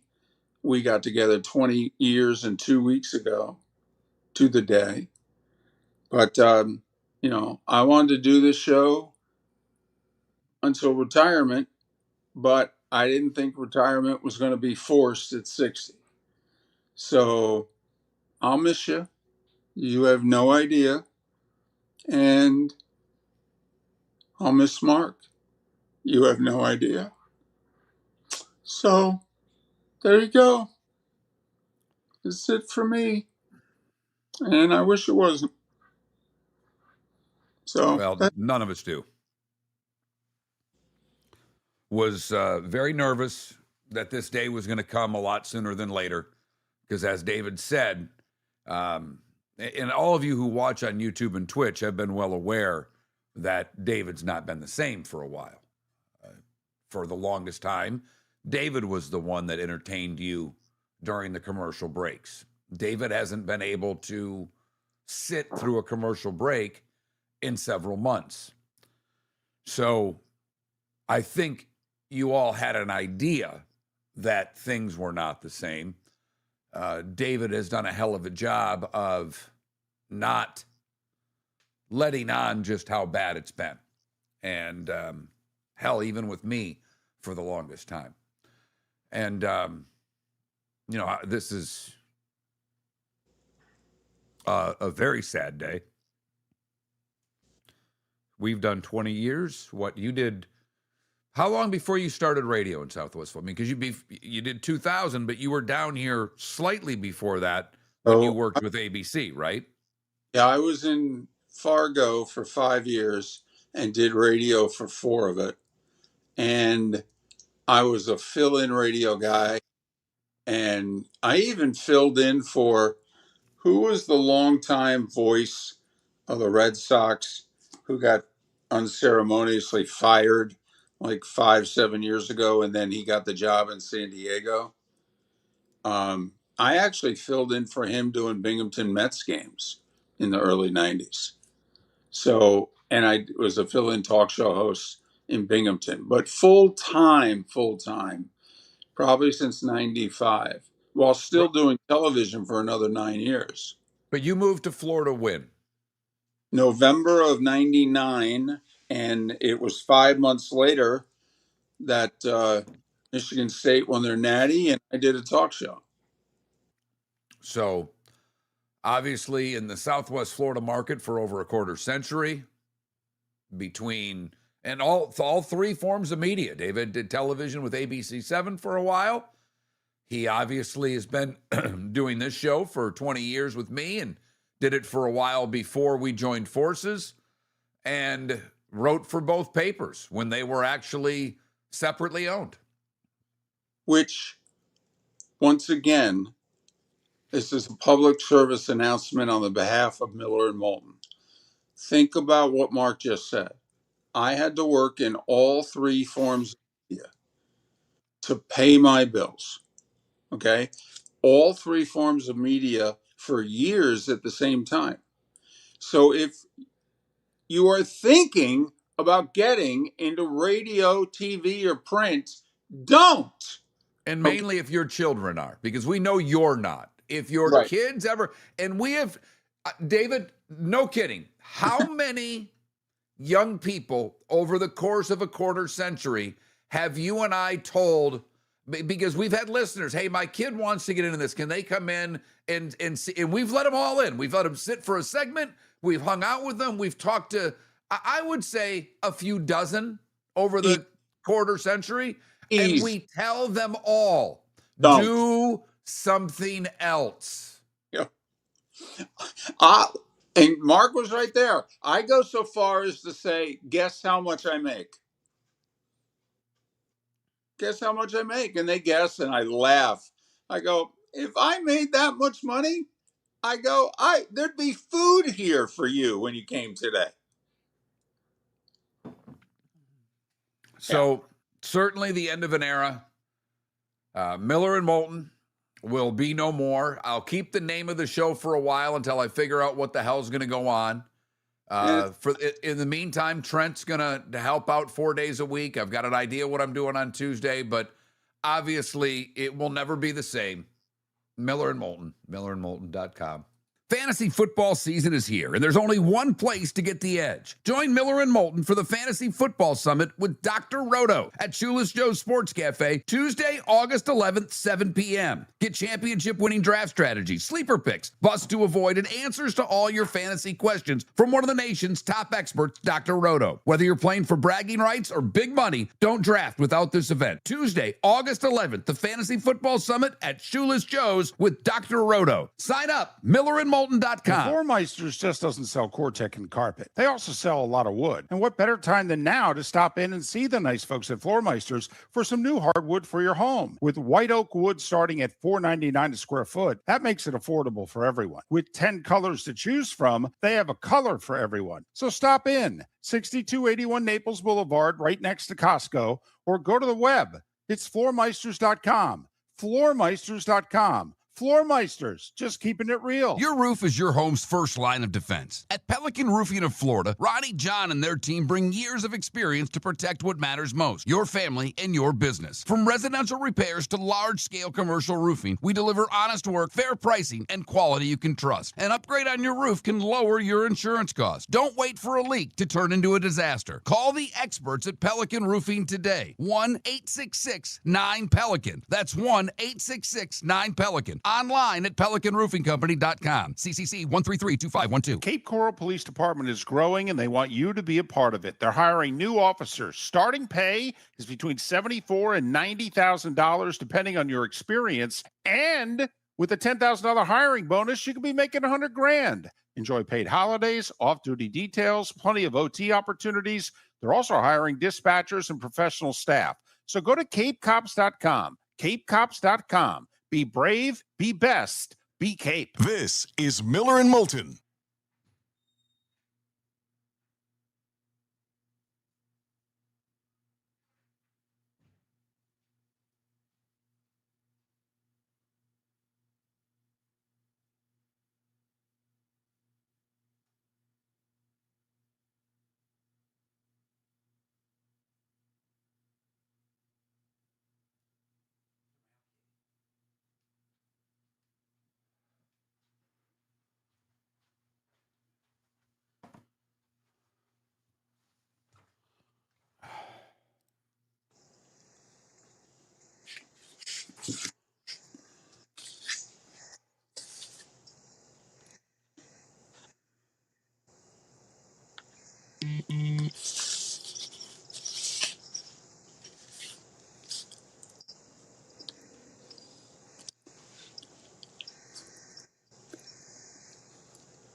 Is there something going on there, David? Because I'm hearing like a rat-tat-tat noise. Now it's gone. Now it's gone now. I don't know what it was. Could it be an ham cheese muffin? It could have been. The presence of one?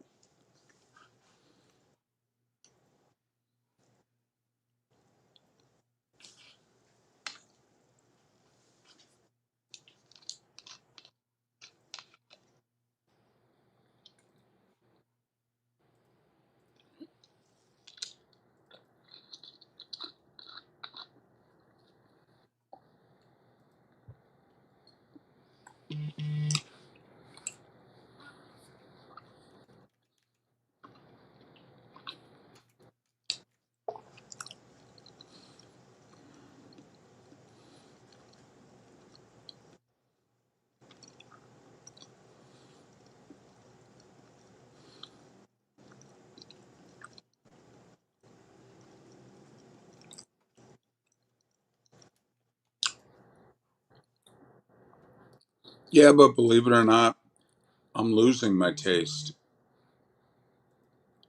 Okay, I'm struggling really hard to eat. Which of all the things Mark and I have shared with each other in the last year is probably one of the top 5 most surprising when Mark was like, what? Like, yeah, I don't want to eat anymore. He's like, come on. Oh, God.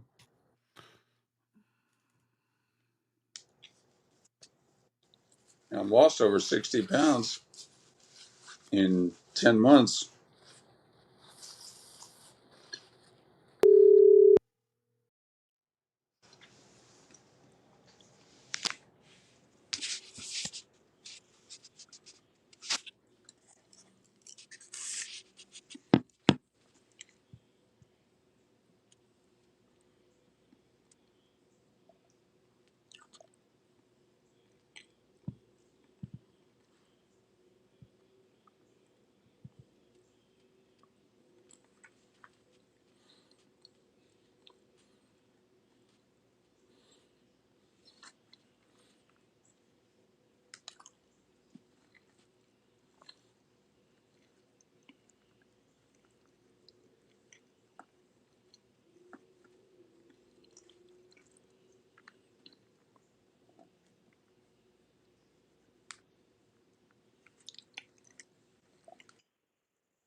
All right, Tim, you got us?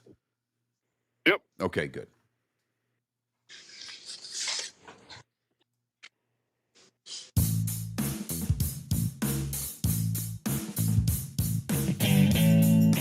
Welcome back to Miller and Moulton. Text the guys what's in your mind at 21,000. That's 21000. And now, here's David Moulton. Miller and Moulton, millerandmoulton.com. Fantasy Football Summits on Tuesday night with Dr. Roto. Sign up at millerandmoulton.com. We're joined now as we continue on down this AFC East path by Tim McKone. He works at 98.5 The Sports Hub in Boston, and nothing to talk about in the Boston sports world these days. It's been an eventful summer. Tim, good morning. How are you, sir? Yeah, it certainly has gone from Jalen to the Patriots and the Red Sox, that they're never going to lose the game again. So here. Tim McKone joining us here on Miller and Moulton, and I have, once again, you test things out. You think they work, and I'll be damned, but the phone system decided to go haywire on us once again. So we'll give it a shot a second time and see if we can get Tim to sound a little better than he did, because literally that's not the voice he sounded like when I asked him if everything was working. So, all right, let's see if that works. Now, Tim, you got us? You guys got me? Yeah, perfect. Thank you. All right. The Patriots, we'll start there and then we'll work our way into the Red Sox. I think I'm going to have to backtrack on my take because I had a feeling that this team was not going to be a playoff team based on how they won the schedule. But right off the bat, one of the things I'm seeing is this A.J. Brown-Gonzalez battle in camp, and I love hearing about that stuff. I love hearing about good players taking on good players and trying to make one another better. That to me is like a positive storyline in camp, and I don't know why anybody spins it negative because there's a little trash talk. I love what's going on there, Tim.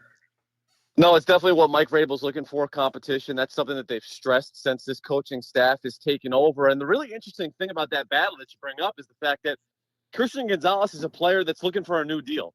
And in years past, that might be a player that, oh, you know what, I have a hamstring injury, I'm going to sit this one out, or just hold out, period, and wait for that new contract to happen. The fact that he's out there participating while he's looking for that new deal, and look, some of that's going to depend on what Witherspoon gets out in Seattle for sure, but the fact that he's out there competing against A.J. Brown the way that he is while also looking for a new deal, I think kind of shows you where this team is at right now. And you're right, the competitiveness is certainly something that was lacking in the end of the Belichick era, and without question, I mean, the Gerard Mayo experience for that one season. So to see that early on, I think certainly is a good sign. And I'll tell you what, the Drake May, A.J. Brown connection, slow to start when the pads weren't on in these first couple of training camp practices.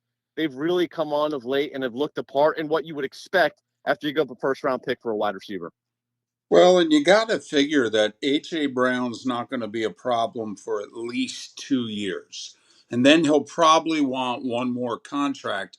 But he's got something to prove to the Eagles. Basically, hey, you give me a competent quarterback and a competent passing game and watch what I can do. I mean, contractually, Tim, you got to love their key players and where they're set up. And we all know they're not going to let Gonzalez out of the building. Okay, the Patriots are in phenomenal contract shape. Yeah, they are. Don't forget, like right now is sort of the window for the Patriots because you're going to have to pay Drake May a boatload of money next offseason. That deal is obviously going to get done. That's the franchise quarterback and the new face of the franchise, period. So right now is the time to take advantage, and I think you're right about the A.J. Brown situation. Going to be interesting. We got the Eagles coming into Gillette for some joint practices prior to the preseason game. That's going to be must-watch coming up in a couple of weeks here in New England because certainly it didn't feel like the cleanest breakup in the world when it comes to A.J. Brown and the Eagles, so certainly something to keep an eye on here in the coming days. All right. To me, the biggest question mark is what was exposed in the playoffs, and that's their offensive line. Tim, how big is the question mark on the offensive line, or is it just the fact that when you look at the defenses they played in the last handful of games there, it was elite defense, and sometimes elite defense can win when you're really banged up. But talk to me about the offensive line and where you think they're at now compared to how they finished the end of last year. Well, you read about the elite defenses in the postseason, but I think more than anything what those did was expose the fact that you needed to upgrade not only the skill positions with A.J. Brown, Romeo Doubs coming in, but also the offensive line. There's no question about it. That was the weakness of this team this year, or last year, I should say. This year, they've come in, they signed Elijah Vera Tucker off the Jets. That's a guy that certainly, when he's healthy, is a major upgrade. The question is, can he stay healthy, right? And that's certainly something we're going to have to monitor here. As for the tackles, Morgan Moses was rock solid at right tackle last year. He's also 106 years old. So can he actually, stand up to another season again this year? That's something worth watching. And the big question is left tackle, and that's Will Campbell. Started out really strong this training camp, appears to have gotten hurt, started wearing an elbow brace yesterday, so that's something we're going to keep an eye on.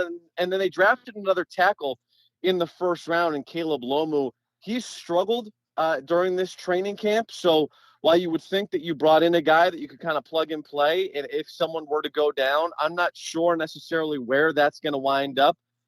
Mike Vrabel saying a few days ago they might give him a shot at guard as well. So there are certainly plenty of questions on the offensive line. And when it comes to question marks for the Patriots, it's that offensive line, no doubt, and it's also the defensive line and edge rushers, and can they get after the quarterback?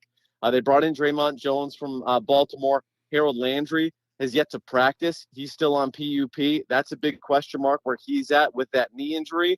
And outside of that, guys, there is not a lot there. So can they get after the quarterback, and can they protect the quarterback Those are the two questions for the Patriots this year. Tim McKone, 98.5 The Sports Hub. Follow him on X at Tim_McKone, big M, little C, big K, ONE. Does it turn out that there was something to this short arm thing after all?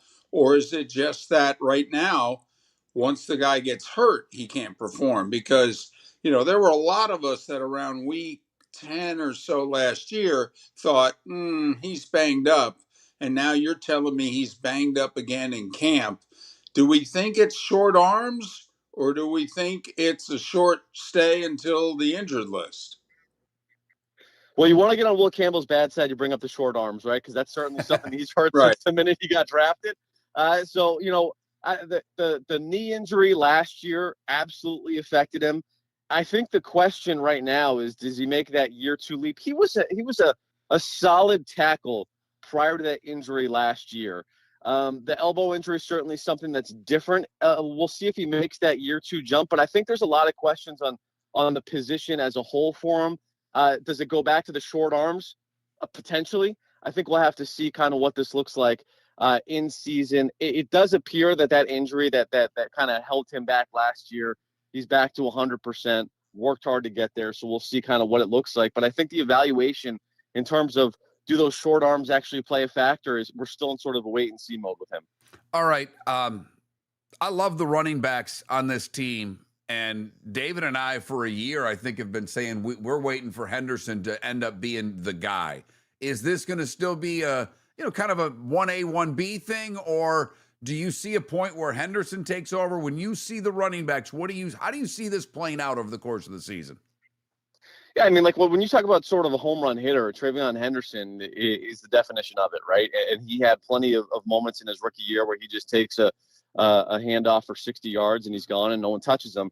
I think the question with him right now, and Mike Vrabel's even talked about this a little bit, Ramondre Stevenson, great in the passing games in terms of pass protection and blocking. And that was something that was Travion Henderson was billed at coming out of Ohio State as being really exceptional at. He hasn't really taken that leap when it comes to the pass blocking. So is there trust in those situations? If there is, I would expect more of a workload. If there isn't, Ramondre Stevenson's going to continue to sort of have that role. Now, Ramondre Stevenson had his own issues last year, and that was fumbling at the beginning of the season. He really cleaned that up in the second half of the year. So I would expect sort of a split situation again with these two guys moving forward. But Travion Henderson, without question, is one of the few playmakers from last year, game breakers, I should say, where you could just give him the ball and he could make something happen out of nothing, that they've returned and are now pairing with some guys that I think that they expect to make huge leaps when it comes to the passing game, and Romeo Doubs and A.J. Brown as well. Well, the Patriots, a surprise AFC East winner from a year ago at this time with what we were all thinking. Let's see if they can repeat again when the Bills are in Super Bowl or bust mode. All right. Seriously, what happened with the Red Sox? Because this has been 2 big surges now. This wasn't just Mattingly for a month or so with the Phillies. They've been 500 or so since. What happened? They decided not to lose again. And it's a pretty good plan. I guess that's really the only explanation I have for you. They decided that they're not going to lose. I've never seen anything like it. And obviously the run is historic. Like you said, they rip off a 15-game win streak. They lose, you blink, and now they're on an 8-game win streak. So, I mean, it's truly remarkable what they've done. And it's not just beating up on bad teams. I think they're undefeated against first-place teams since late June. I mean, it's something that we've never seen. And, you've obviously got the curse of the Bambino, 86 years. Since then, we've seen some really, really good baseball teams in Boston, 2004, 2007, certainly 2018.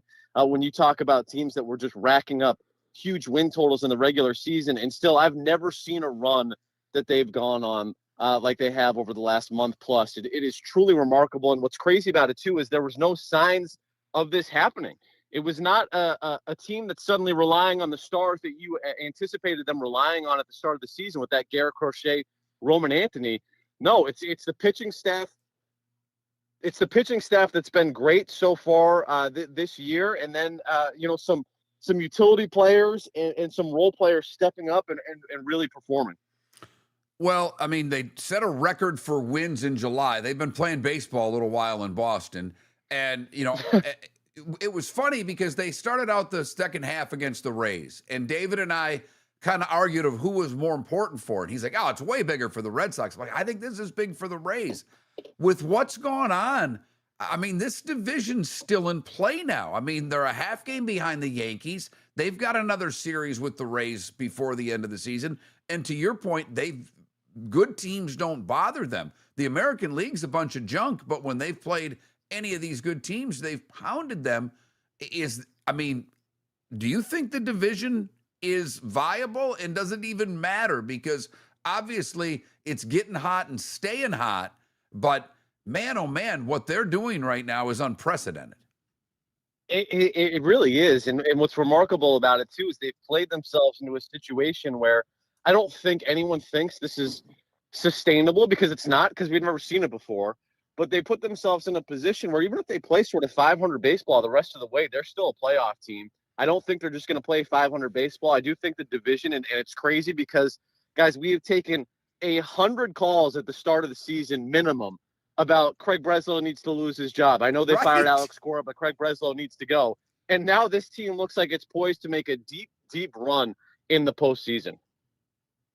Well, and don't you think a fan base loves when a general manager of any sport says, listen, these guys have earned me going semi in, if not all in.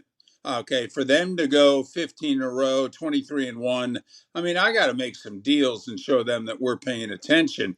I mean, every locker loves that, but I would think that the calls you're getting love the fact, no matter how it turns out, that Breslow said, yeah, screw it, we're going all in.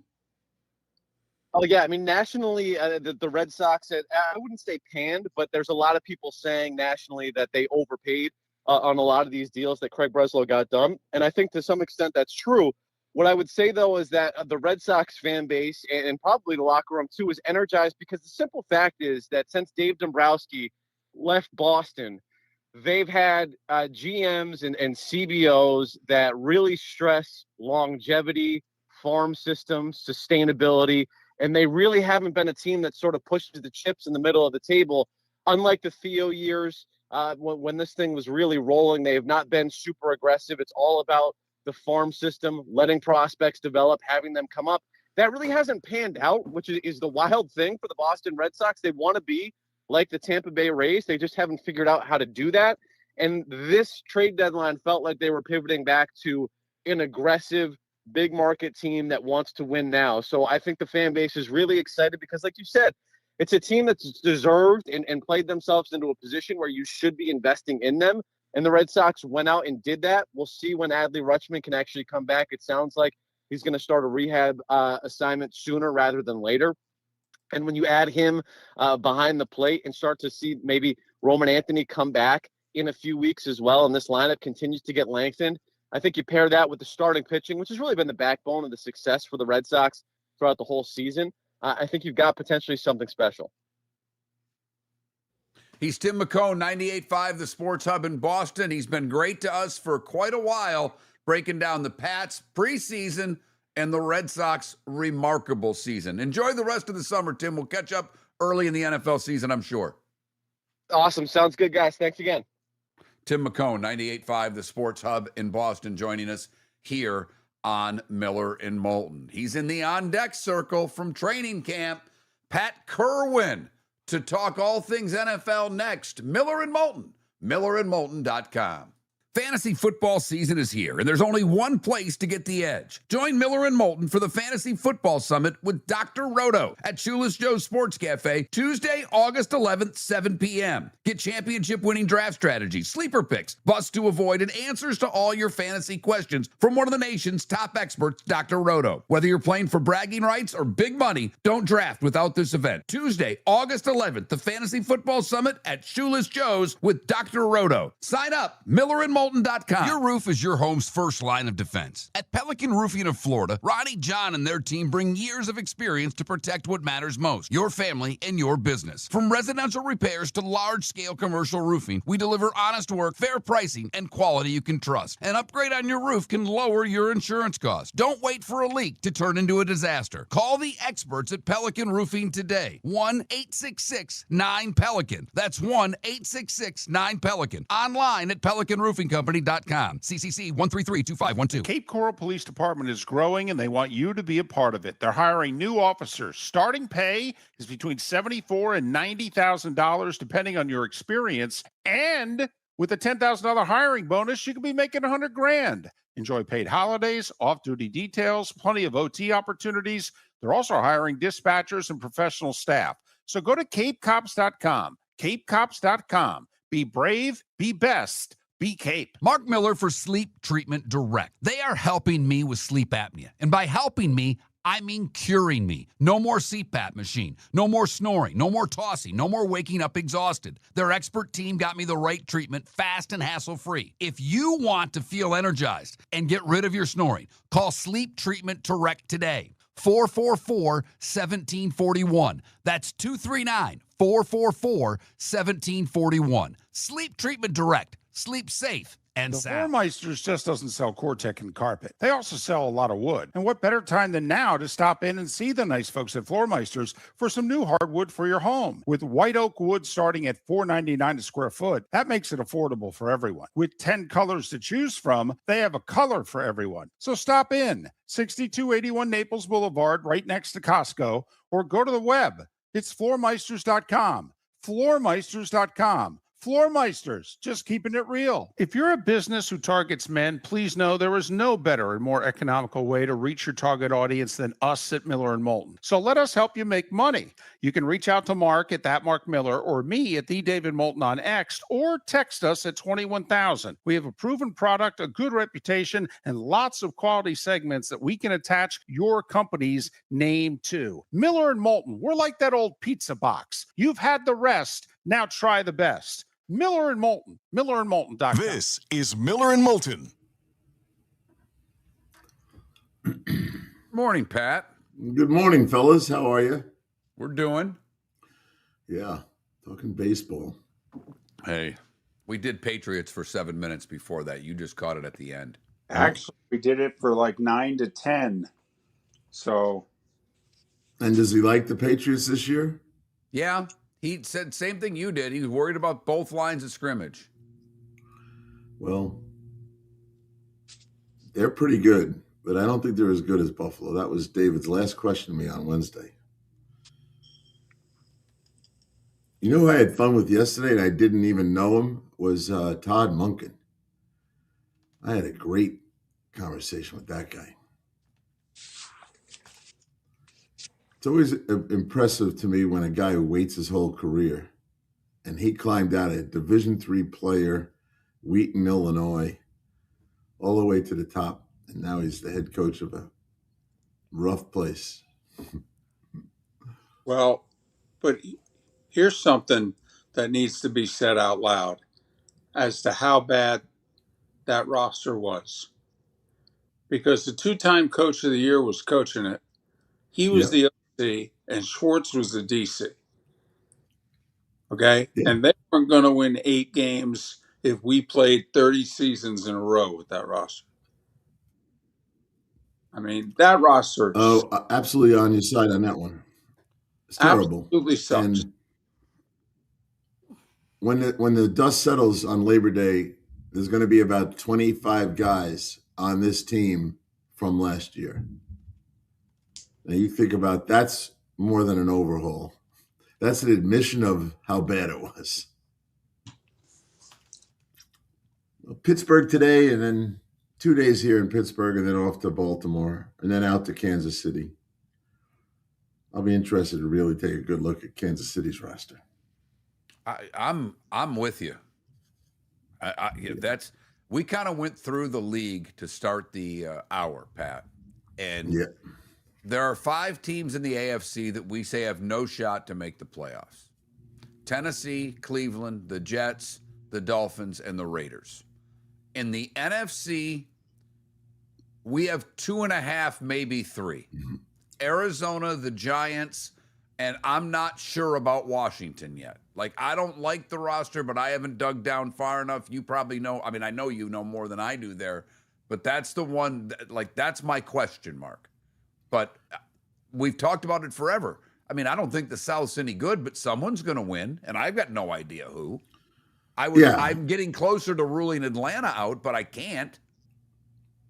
Well, we're going to be in the South. We're going to New Orleans, Tampa Bay, and Atlanta. So I'm with you kind of on Atlanta. But someone's going to win 9 games, and that should be enough. Right. I mean, I'd fall over if 2 teams from that division make the playoffs, but someone's going, and I don't have a damn clue who it is. So is there a division in this league that are going to have 3 teams in the playoffs like last year? I would bet yes, but then you're going to ask me which one, and I don't know. Yeah. If I were to bet, I think there's 2 shots in the NFC with the West in the North, and I actually think, I guess the West and the AFC if Kansas City can, do something. But what about the AFC South? Well, I'm going to Houston, and I think they're the best team, but got to respect Jacksonville's performance the other day. Yep. Here we go. All right.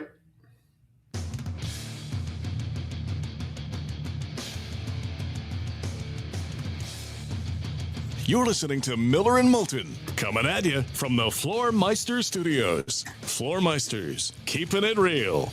And now, here's Mark Miller and David Moulton. Miller and Moulton, halfway through on a football Friday. That's right. It's time now to talk the National Football League with the one and only Pat Kirwan. Pat Kirwan, NFL Radio's Moving the Chains, CBS Sports, the NFL Today Show, and Pat's appearances brought to you by Pinchers with locations from Tampa to Key West. Pinchers, where you cannot fake fresh. Pat, good morning. How are you, sir? No, I'm doing well. Good to see you guys. And look, we're in the middle of the camp thing now. And I'm back to 2 days a week. Happy to be here. It seems like we're just piling up content that should last the whole season. Yesterday was fun for me because I got a chance to get to know Todd Monken, who I did not really know. And we had a nice, long conversation. It was interesting hearing him talk about the quarterback battle. That's what everyone wants to talk about. And he admitted to me, because I kept probing. I said, I was in one of these, and I kept saying, what about this? What about this? He finally said, you know what's going to happen? It's not the data. It's not the performance in a preseason game. I'm going to have to sit alone in the office and make the call. And honestly, that's how it is. I said, we cut ours short because we were paralyzing ourselves with information we weren't going to use to make the decision. And he said, that's right. I'm going to have a good feel. At the end of the day, a subjective reality. He's going to have to feel it out to see which one goes first. Here's my statement. And I said to him, I don't know if I'd want to go first. I think I might want to go second if I was a quarterback.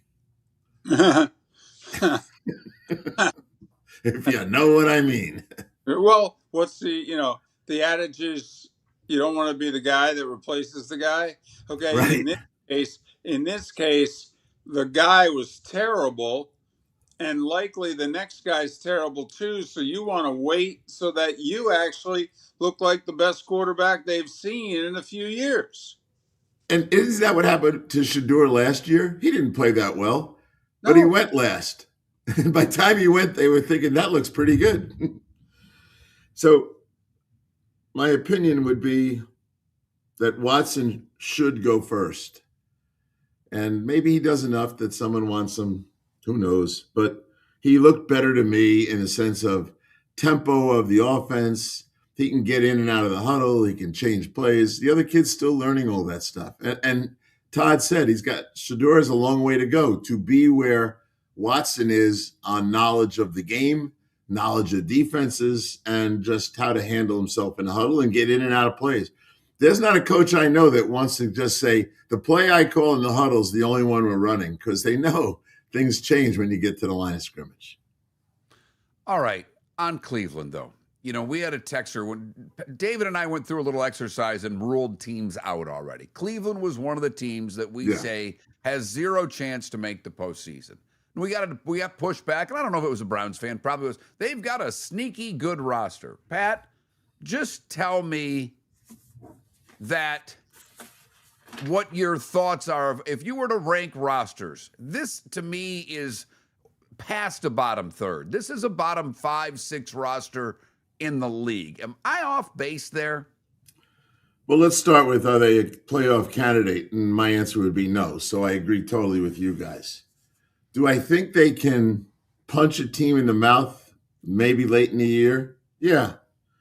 I think not having Jimmy Schwartz is always going to be an issue. Certainly not having Miles. Now, I asked Coach, I said, what's the number one guy that surprised you that you didn't know enough about, but you now know he's better than I thought? And he didn't waste but 1 second to say Alex Wright. And he thought that kid has a lot more to offer. We'll see. They're going to depend on 2 rookie wide receivers.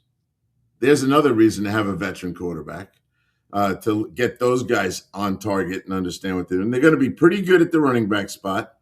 The Samson kid, the second running back, not bad. They're asking Mason Graham to be a major force inside. He wasn't even practicing. He's limping around a little bit. And Malik Collins is not 100% healthy. So, and the 2 defensive ends, I say this to you guys a lot. Your 2 outside rushers better come up with 20 sacks. Otherwise, they don't worry about blocking you. And I don't think they've got 20 sacks in the 2 outside guys. So, no, I'm going to keep them right where you are. I saw the owner thought they'd be take the over. What's an owner doing talking about over-unders? Take the over on 5.5 wins. I don't think I would. Where were you before Cleveland? Before Cleveland, I was in my favorite little place, Detroit, and just inspired by talking to Dan all the time. That was an interesting visit. They've got some issues there. They're not 100% healthy. They had to have a walkthrough. They hit so hard for the 2 days before. Dan had to kind of cool it. They're going back out to hit today, though. So he's happy with the effort they're putting in, but I think there's some issues there that they got to get. They're going to be pretty good on defense with Aleem McNeil back, and they like Tyleek Williams. We'll see. Lost some weight and all that stuff, but they're big inside, and I think they'll be fine there. The secondary is always the issue. It's been the issue since we started talking about them in March. They've got injuries, and they had depletions because of having to release a player. So at the end of the day, will they be good enough? They'll rush the passer, okay. I talked to Hutch for a while. He looked like he was he was sore from the hitting, I will tell you that. But I think their secondary is where their issues are about being a potential division with 3 playoff teams. Well, and I like them, but I'm fascinated by Hutch because, when you look at the numbers, he gets back there all the time. He gets behind the line of scrimmage, Pat. He doesn't bring the quarterback down enough. When you talk about the 20 sacks from the edge, does Detroit have that this year?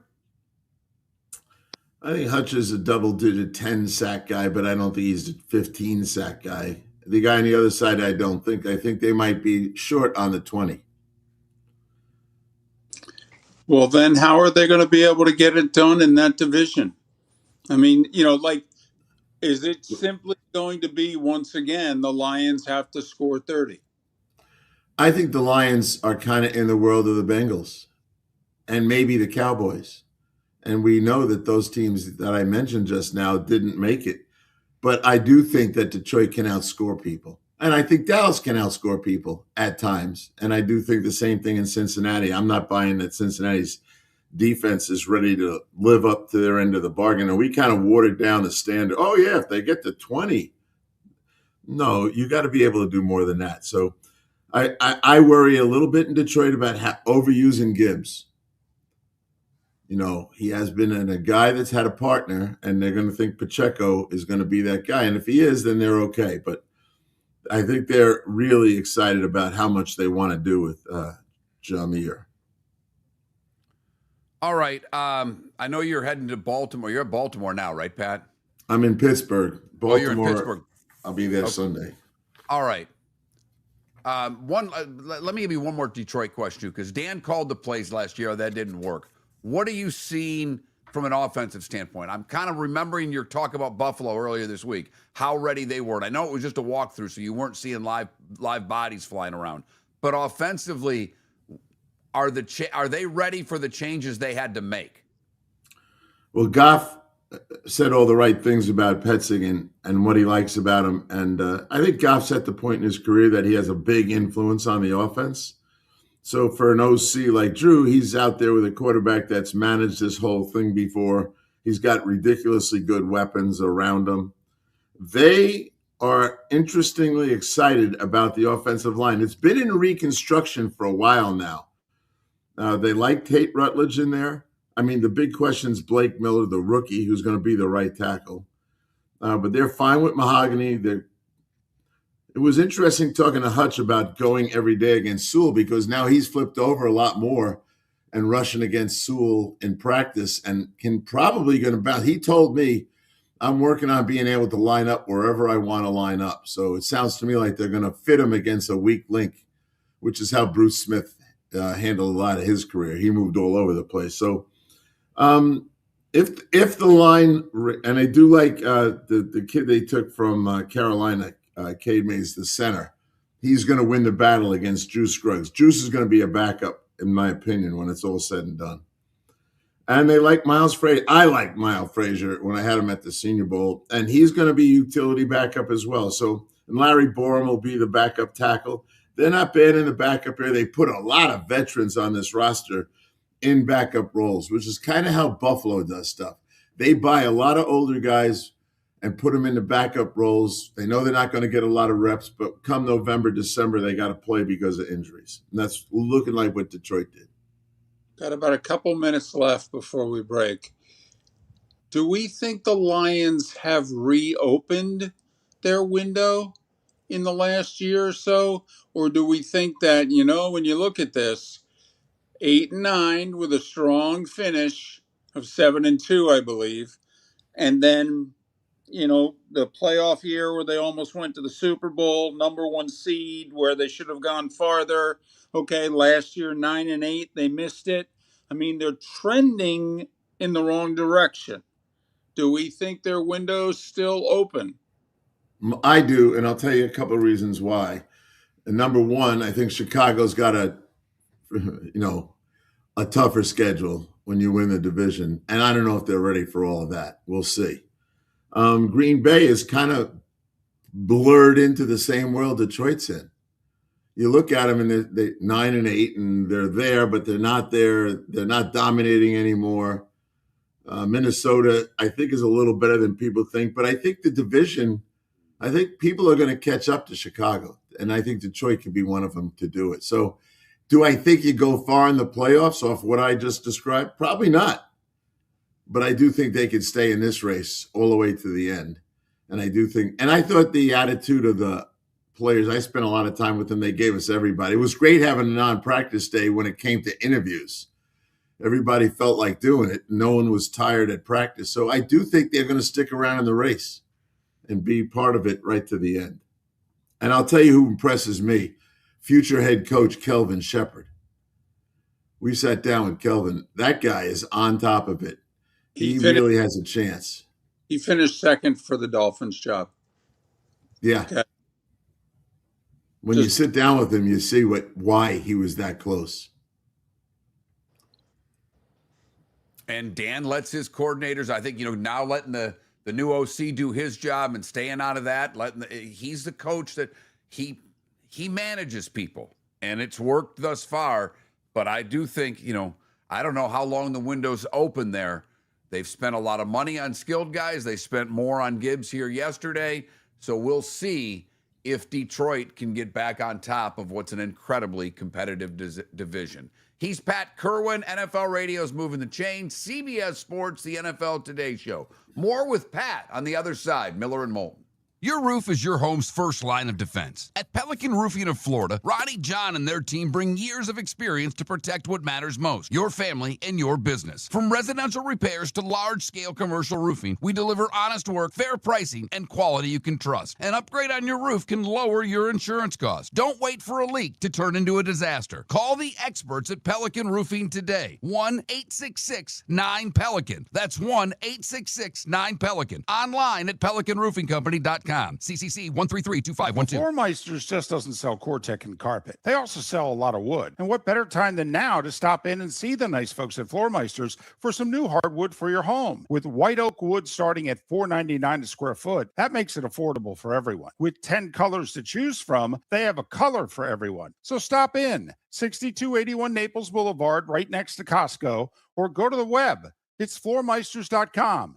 Floormeisters.com. Floor Meisters, just keeping it real. Mark Miller for Sleep Treatment Direct. They are helping me with sleep apnea. And by helping me, I mean curing me. No more CPAP machine. No more snoring. No more tossing. No more waking up exhausted. Their expert team got me the right treatment, fast and hassle-free. If you want to feel energized and get rid of your snoring, call Sleep Treatment Direct today. 444-1741. That's 239-444-1741. Sleep Treatment Direct. Sleep safe and The sound. Cape Coral Police Department is growing, and they want you to be a part of it. They're hiring new officers. Starting pay is between $74,000 and $90,000, depending on your experience. And with a $10,000 hiring bonus, you could be making $100,000.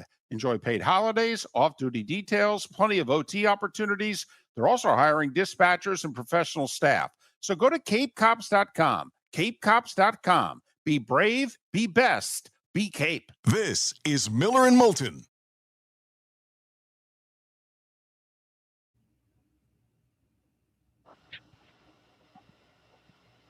Pat, and obviously we've got our Twitch and YouTube audience here, but David did announce, I tried to text you, I don't know if you saw it, but David did let the audience know in the 7 o'clock hour that today is his last show. So I don't know if he's paying attention or listening during the break, but this will be, at the end of this segment, this will be our last time the three of us are together. I don't even know what to say about that. Yeah, I'm with you.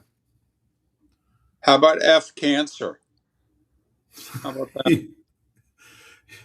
You know, We could sum up the segment. Brought to you by Pinchers. Tony's fought it about 5 times himself. well, it's an honor to be your friend, buddy. Yeah, I'm kind of fond of the two of you. There's your sense of humor is as unique as it gets. F cancer. Come on. I'm surprised you didn't have a T-shirt for it today. I'm going to get one next week. It's simply going to say I got a bad draw. Yeah, I am. You're looking at the short straw. It'll be something like that with your attitude. Yep. God. Well, when do you want to be a guest on my show? Hell, some days I can't even get out of bed, Pat. I know, but you're out now. All you have to do is say, I'm up today. No. Jake's been dying to meet you, by the way. He said, you keep talking about Dave Moulton. When can I meet him? I said, Well, it was the same way you guys wouldn't let me meet Jim Miller. I had to go out of my way at Soldier Field and walk halfway around the stadium to shake his hand. I know, because, God almighty. that was not my call. Jim was dying to be me and have you host the show. He couldn't wait for that, and they never let him do it. Mark, you know the selfish reason why, though. It has nothing to do with me. It has to do with their show has like 12 live reads, and he wanted one show where he didn't have to do any of them. All of them, right? Because Pat will not do a live read. That is. I used to do it. Started with them, and I said, that's it. I said, are you paying for these? And they go, no. Okay, I'm not doing them. Hell, if it wasn't for live reads, I wouldn't have gotten the business. That's how I got started with Kenny Double and the Atlanta Knights. Like, I'm not doing all these damn live reads. I need Miller. Okay. First 2 broadcasts of hockey, I think all I really did was do the live reads, and then he'd let me go a little more and a little more. Yeah. Well, This, this second intermission guest is brought to you by. Yep, that's it. uh, Jim got in a bind because he had so many sleep mattress things to read. Yeah, Oh, that's fine when the marriage is going well, but when you got to right. talk your sleep partner's number, Yeah. That when and they and if you didn't know, you didn't know, but when you knew, it was so uncomfortable to hear. It was. And then it got uncomfortable for me because he said, my partner's 60. And then he'd start the show with, and now my partner, Pat. Would you stop saying that? It's so funny you say that, Pat, because David and I always did the partner thing. And I remember people looking at me and I'm like, and they're like, but you're married. And I'm like, my co-host. I don't know, about halfway into this thing, maybe even before halfway, I had to stop saying my partner and start saying my co-host.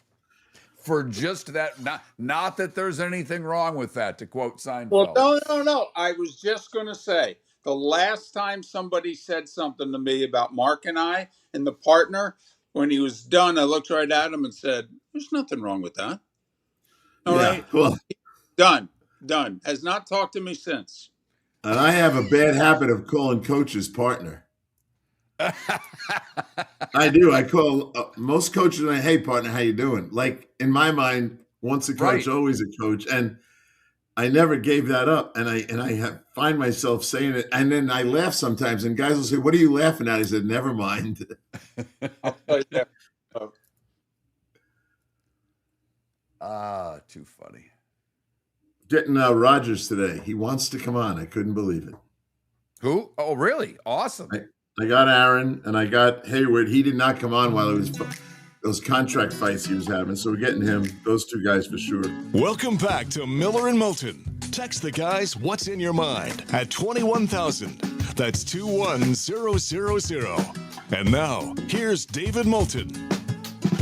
Miller and Moulton, millerandmoulton.com, joined by one Pat Kirwan, NFL Radio's Moving the Chain, CBS Sports, the NFL Today Show.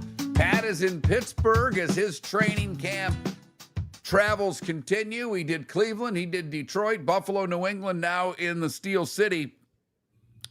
Interesting team this year. Obviously, new coach. Same Aaron Rodgers, who was at best average last year, a very old roster. When you look at the Steelers, what are you trying to find out today, Pat? Well, I'm going to get a chance to sit down with Aaron and just kind of measure his enthusiasm. I think it's pretty high, and he's got Big Mike as his coach now. Mike did a lot of winning in Dallas when it comes. He knows how to organize a team. They won't have much downtime in figuring it out. But I like the receiver room. Metcalf is always going to present the deep threat. Pittman will catch. If they're rolling along, Pittman will catch 80 balls in this offense. And then I know that Rodgers really likes Washington, as does David. So they've got two tight ends. They've got three good receivers. They got a quarterback. The offensive line was invested in about 2 years ago. They started buying offensive linemen, and they kind of think, and I'll look at it today, but they think it's come together quite nicely. We'll see when we get into that. But I like them on that side. They're going to be a little different on defense. I'll see if Patrick Graham understands these guys like to blitz. And from what I hear, it'll be more zone and less blitz. So I don't know if that'll frustrate them or not. I'm going to get into it with TJ Watt and talk about that, as well as Cam Hayward. So I got all those guys, and I'll be directing my questions to the philosophy of the defense right now. And so, it's interesting. Oh, they're not hitting anymore. Like, people wanted to attack Mike McCarthy for that. So I called Cowher and I said, what do you think of it? He goes, we never tackled to the ground. We'll bang guys around, but we weren't tackling to the ground. So I don't know why people are making such a big deal out of it. So I'll get into that with Mike a little bit on his philosophy. But I think David said it the last time we talked. They got an older defense, and they shouldn't be beating each other up at practice. All right. This may be very geeky, but what I'm most interested in, the Steelers ran the shortest routes, and he got rid of the shortest ball, quickest ball in the league. So to me, Won't Rodgers show us year 2 whether or not he's got confidence in his receiving core and his offensive line if he actually holds on to the football a half a second more? Well, I think we know how that goes. He'll determine, and hopefully I'll get a little sense of it, that the line's good enough. If the line's good enough, he will throw the ball down the field. He certainly has the arm strength and the accuracy to do it. I think he assessed the line last year and figured, I'm not taking a beating here. And he doesn't escape like he used to.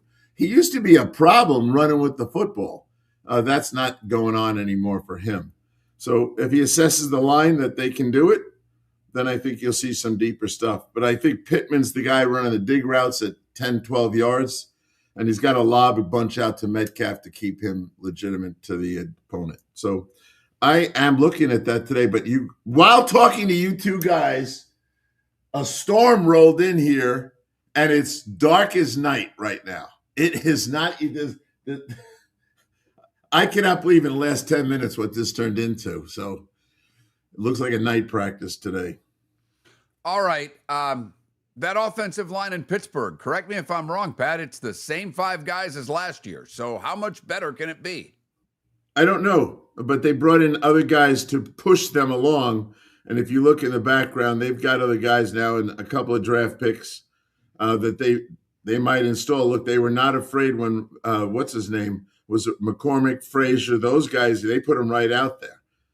Fauno too. So they got to, if you look behind the starters, I don't think they're going to let a guy play bad. I think if he's playing bad, you're going to see the next guy up. And we'll see where that goes today and how many guys are rotating into the starting group. But I think they got it so they can shuffle the deck a couple times over here and see if they come up with a better combination.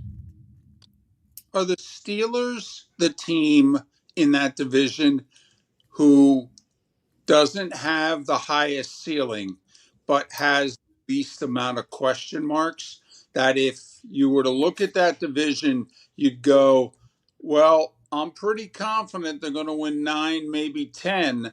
And Baltimore and Cincinnati are scaring me a little bit. They could win 11 plus, but they could also win 7 or 8.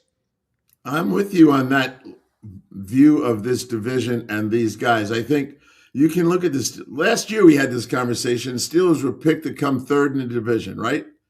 Everyone said no. And some guys thought fourth, which I think was premature. But what do? They go out and they grind out 10 wins and they win the division. They're looking at themselves as a division champ. I cannot wait to talk to Big Mike McCarthy about all this. And we'll see where his head's at. But he's had rosters like this in Dallas. And Green Bay. Yeah. I think the guy knows how to make less mistakes than the opponent most of the time. That's his style. By the way, keep this in mind for the AFC North. They play the AFC South. They play the NFC South. I mean, that's a lot of wins. You're damn right it is, Pat. That could be 6 out of 8 games there. Right? And that 100%. Because we don't think much of the NFC South. I'm curious about Indy. I think Jacksonville and Houston are good teams, but we know what Tennessee is.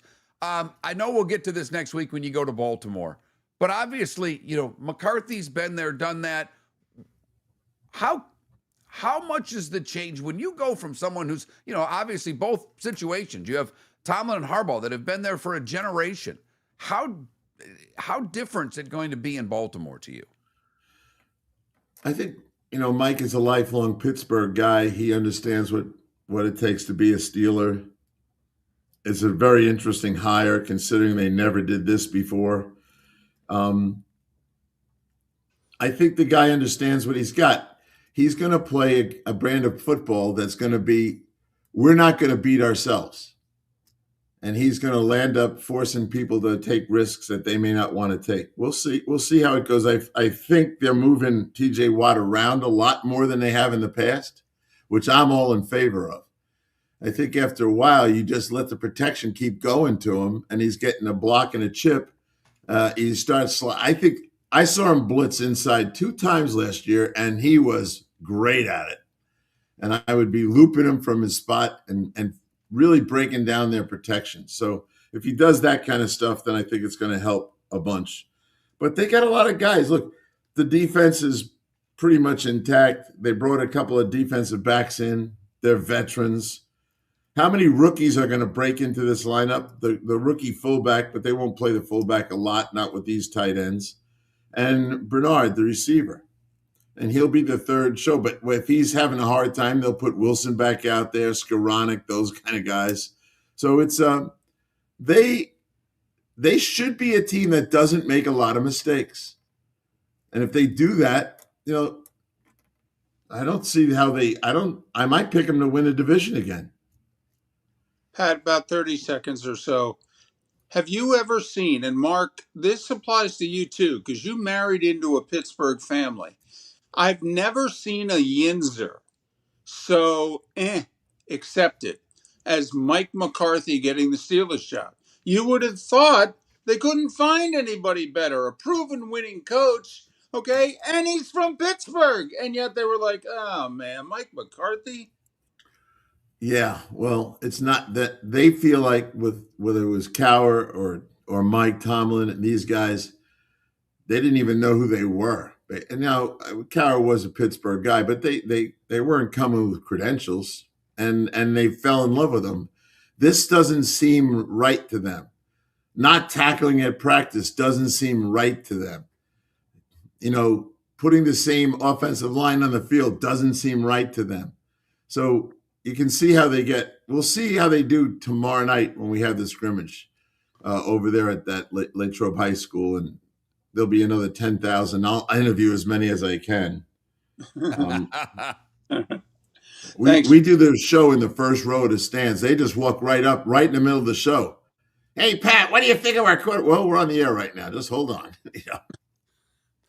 He's Pat Kirwan, NFL Radio Moving the Chain, CBS Sports, the NFL Today Show. Pat, thank you, buddy. We'll talk next week. Take care, my two friends. Be good. We'll do our best, that's for sure. Pat Kirwan on Miller and Moulton. A reminder, our Fantasy Football Summit is on Tuesday night. You, me, Dr. Roto at the Doubletree in the Bell Tower Shops.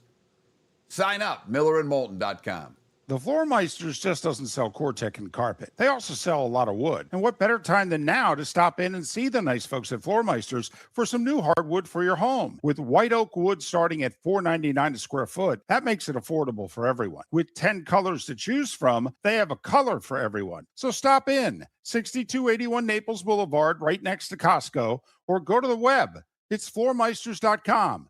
Floormeisters.com. Floormeisters, just keeping it real. Your roof is your home's first line of defense. At Pelican Roofing of Florida, Ronnie John and their team bring years of experience to protect what matters most, your family and your business. From residential repairs to large-scale commercial roofing, we deliver honest work, fair pricing, and quality you can trust. An upgrade on your roof can lower your insurance costs. Don't wait for a leak to turn into a disaster. Call the experts at Pelican Roofing today. 1-866-9-PELICAN. That's 1-866-9-PELICAN. Online at PelicanRoofingCompany.com. CCC 1332512. Cape Coral Police Department is growing, and they want you to be a part of it. They're hiring new officers. Starting pay is between $74,000 and $90,000, depending on your experience. And with a $10,000 hiring bonus, you could be making $100,000. Enjoy paid holidays, off-duty details, plenty of OT opportunities. They're also hiring dispatchers and professional staff. So go to CapeCops.com. CapeCops.com. Be brave, be best, be Cape. This is Miller and Moulton.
Well, I hate to break it to you. Too late.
You're listening to Miller and Moulton. And now, here's Mark Miller and David Moulton.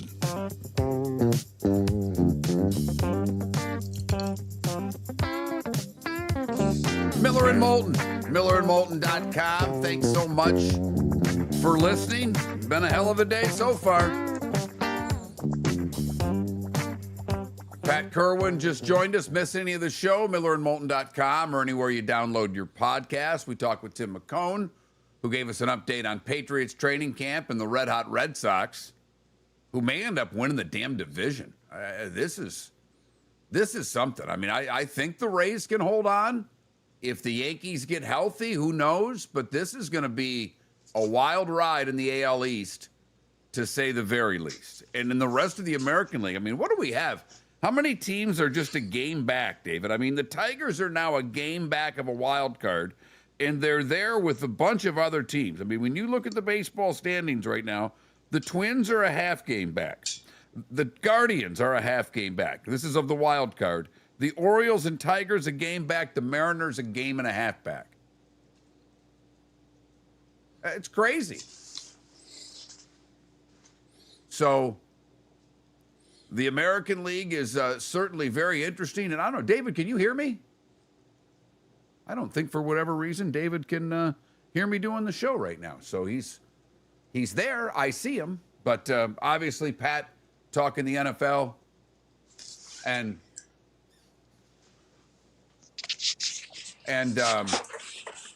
obviously, we having a little technical difficulties with my co-host at the moment, who didn't know we were back on the air because he can't hear me for whatever reason. So we'll try to fix that. It's been interesting the last couple of days with technology and things breaking down. Not only for it's breaking down all over in the Moulton household, unfortunately. So there we go. You can hear me now? That's good. I can see you. I'm talking to you. I'm waiting for you to answer, and you're just looking at me like we're in commercial break. I got nothing to say. Look at the damn time, man. No. Well, here's the thing. We broke a little late last hour. So when we hit 8:38, I'm like, well, we still got about 30 seconds to go. And then I see lips moving as we turn to 8:39, and I go, huh.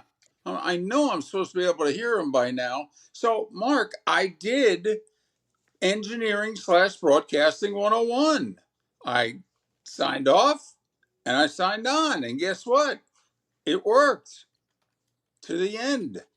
It works. And if you're wondering, what does he mean to the end? It is my last show today. It's for health reasons only.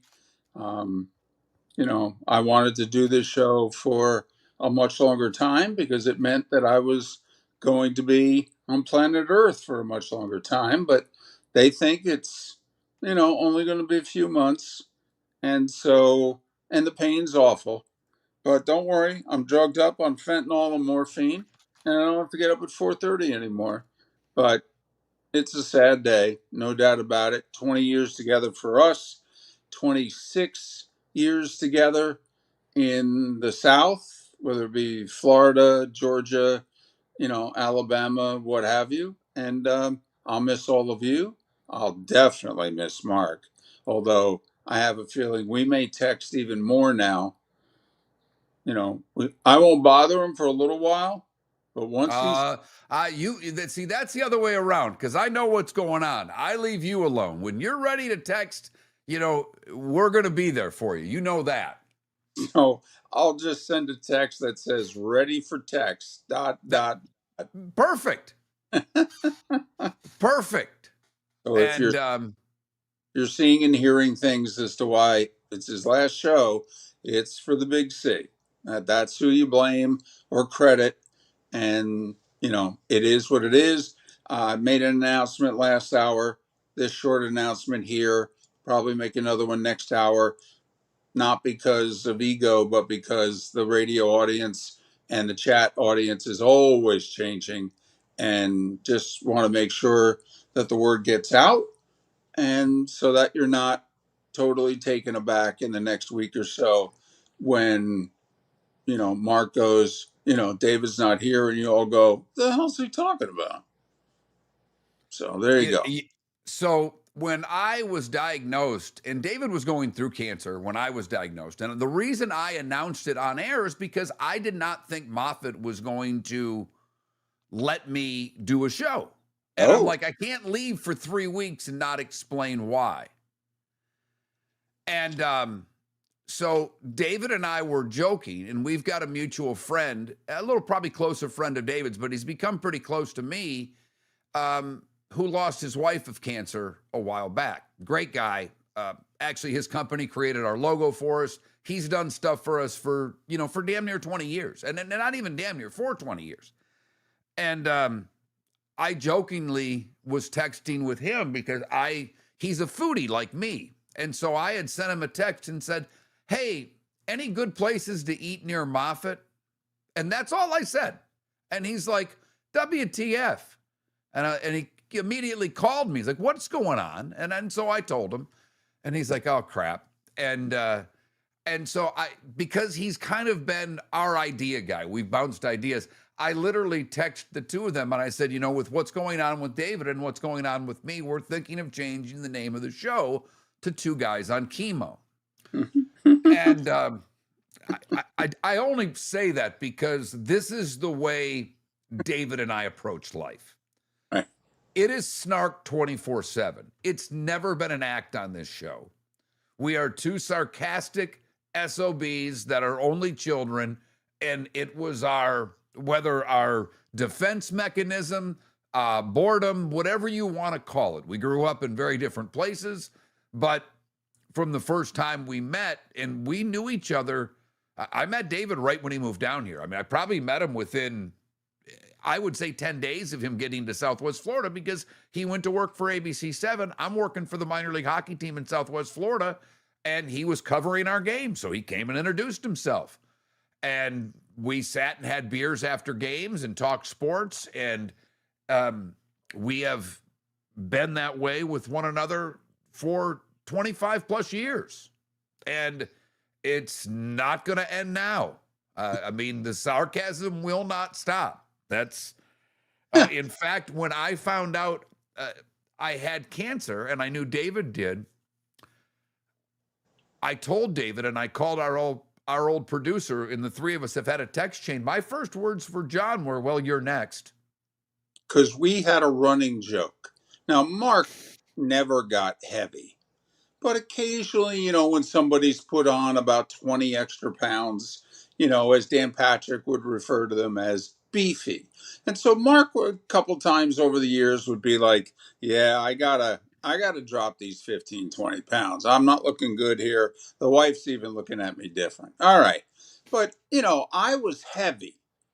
Make no bones about it. And at times fat, but I was definitely always heavy. Well, our producer was always fat. And so the running joke between the three of us, Mark was not a part of it, but he could say it. He goes, I just need a good flu. You guys need a good cancer. I mean, you got to drop some weight. So that's why when Mark called them up, because he was familiar with my situation, but now Mark called him up and said, you're next. He's like, well, what are you talking about? Well, I went way past flu, and Moulton's, got a, good cancer. They're telling them they can't cure it. To us, this was the old Carlin bit when he Right. talked about he and Richard Pryor having heart attacks. Right. And then Richard blew himself up, and Carlin's line was, F that, I'm going to have another heart attack. Exactly. Okay, now, here's what was, for Miller and Moulton, if you really want to know behind the scenes our relationship. So it didn't come out of nowhere for me, because I lost a kidney to cancer in 2020. And they said, you got a 50-50 shot of this sucker coming back. Okay. And they said, and if it comes back, it ain't good. Yeah, I got you. And 4 years it didn't come back, and then it did. So I knew. And they told me, walked right in the room and said, you're never going to hear two words, cured and remission. You got that? Can you wrap your head around that? I said, yeah. I said, if you give me 5 to 8, I'd really appreciate it. And they said, we can promise you 2. And it'll be 2 in October. So anyway, Mark tells me the news about him. And this is how weird it was. Mark's obviously more serious at the moment. I mean, they're saying you got leukemia. Okay. But they did tell him, listen, there's 2 things we have to do. If they work, you could be in really good shape. And knock on wood, right now, everything is working. Okay. He's not cleared all the hurdles, and I said not so jokingly to Mark at the beginning of this year, I go, believe it or not, I know that you have leukemia, and we're talking about, what's that thing you had to have? The bone marrow The transplant. bone marrow. And, I'm actually under somewhat lighter treatment. But what the doctors are telling you is you're in better shape than I am. We could turn around 3-4 months from now, and the situations could be totally reversed. And thankfully for Mark and his family, it is. Okay. But it's really progressed on my side. And unfortunately, it's a type of cancer. Some are very receptive to treatment, and some go, you got a bad draw, man. Don't know what to tell you. So that's the situation that we find ourselves with, and that you may even be sitting here going, wait a minute. I thought he had the cancer that was going to, take him out. And it's like, well, he did, but there was a pathway to health. And so far, thankfully, that pathway is still wide open. Unfortunately for me, that pathway closed pretty quickly this year. So that's where we're at. And it's it's just our nature to make a little more light of it than Right. than what the severity of the situation is, because we still have a job to do, and our job for 20 years, and I've always said this, I've never accepted my role as a member of the media. I never have, certainly of the sports media. I've always said I'm a fan and my job's to entertain. We don't break news on this show, and occasionally we've had some stuff that is, I don't know about breaking, but we have some information from time to time. Sometimes we actually stumble upon a source. And at the end of the day, though, our job is to give you some sports, try to give you some things maybe to think about. I think we've always approached sports a little differently than most shows, and it's going to be incredibly difficult for me to ever find anyone that's half as good as David is. That's a fact. But I'll do my best. There's a short-term plan, and I'm working on long-term plans. We'll see what the hell happens. Hopefully all of our affiliates don't fire me. And, and our advertisers stay on. I mean, that's about where we're at with this thing. And hopefully I can keep on keeping on. But and every time Mark has said, I don't really consider myself a member of the media, I go, then you need to explain why your name's on a show. And he'd look at me like, I don't know if I can explain it, but that's just how I feel. I go, not only is it on the show, it headlines the damn show. well, that's only because it sounded better than It Moulton does. and Miller. Okay, Well, that's the only Still to reason. this day. That's the only reason. Still to We this came day. up with the name of the show in 38 seconds outside of the now condemned building on the corner of 41 and Estero Boulevard. By the way, is that building still up or did they knock it down? It was sold. I don't think it's been knocked down yet. All right. I don't think. And I drive by it enough, but I haven't, usually to get my garden supplies in the building in front of it, David. Right. I mean, the world needs to get mulch from time to time. So. Does it ever? So Miller and Moulton, we've talked a little football, we've talked a little baseball, and unfortunately, we've had to talk a little life today. And that's the way that it is. Wait a minute. We barely know enough about football. Do we know enough about life? No, we don't. We're still learning. That's for certain. The Fantasy Football Summit's still going to happen. David's not going to be there, obviously.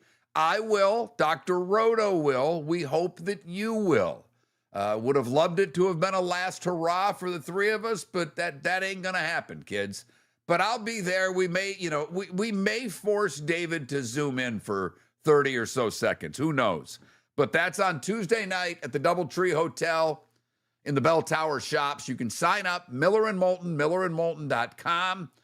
To our Southwest Florida audience, well, this is it. The Pro Hour's next. Fantasy football season is here, and there's only one place to get the edge. Join Miller and Moulton for the Fantasy Football Summit with Dr. Roto at Shoeless Joe's Sports Cafe, Tuesday, August 11th, 7 p.m. Get championship-winning draft strategies, sleeper picks, busts to avoid, and answers to all your fantasy questions from one of the nation's top experts, Dr. Roto. Whether you're playing for bragging rights or big money, don't draft without this event. Tuesday, August 11th, the Fantasy Football Summit at Shoeless Joe's with Dr. Roto. Sign up, Miller and Moulton.com. Your roof is your home's first line of defense. At Pelican Roofing of Florida, Ronnie John and their team bring years of experience to protect what matters most, your family and your business. From residential repairs to large-scale commercial roofing, we deliver honest work, fair pricing, and quality you can trust. An upgrade on your roof can lower your insurance costs. Don't wait for a leak to turn into a disaster. Call the experts at Pelican Roofing today. 1-866-9-PELICAN. That's 1-866-9-PELICAN. Online at PelicanRoofingCompany.com. CCC 1332512. Cape Coral Police Department is growing, and they want you to be a part of it. They're hiring new officers. Starting pay is between $74,000 and $90,000, depending on your experience. And with a $10,000 hiring bonus, you could be making $100,000. Enjoy paid holidays, off-duty details, plenty of OT opportunities. They're also hiring dispatchers and professional staff. So go to capecops.com. capecops.com. Be brave, be best, be Cape. Mark Miller for Sleep Treatment Direct. They are helping me with sleep apnea. And by helping me, I mean curing me. No more CPAP machine. No more snoring. No more tossing. No more waking up exhausted. Their expert team got me the right treatment fast and hassle-free. If you want to feel energized and get rid of your snoring, call Sleep Treatment Direct today. 444-1741. That's 239-444-1741. Sleep Treatment Direct. Sleep safe and The sound. Floormeisters just doesn't sell Cortec and carpet. They also sell a lot of wood. And what better time than now to stop in and see the nice folks at Floormeisters for some new hardwood for your home. With white oak wood starting at $4.99 a square foot, that makes it affordable for everyone. With 10 colors to choose from, they have a color for everyone. So stop in, 6281 Naples Boulevard, right next to Costco, or go to the web. It's floormeisters.com. Floormeisters.com. Floormeisters, just keeping it real. If you're a business who targets men, please know there is no better and more economical way to reach your target audience than us at Miller & Moulton. So let us help you make money. You can reach out to Mark at that Mark Miller or me at the David Moulton on X or text us at 21,000. We have a proven product, a good reputation, and lots of quality segments that we can attach your company's name to. Miller & Moulton, we're like that old pizza box. You've had the rest, now try the best. Miller & Moulton, millerandmoulton.com. This is Miller and Moulton.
You're listening to Miller and Moulton, coming at you from the Floor Meister Studios. Floor Meisters, keeping it real.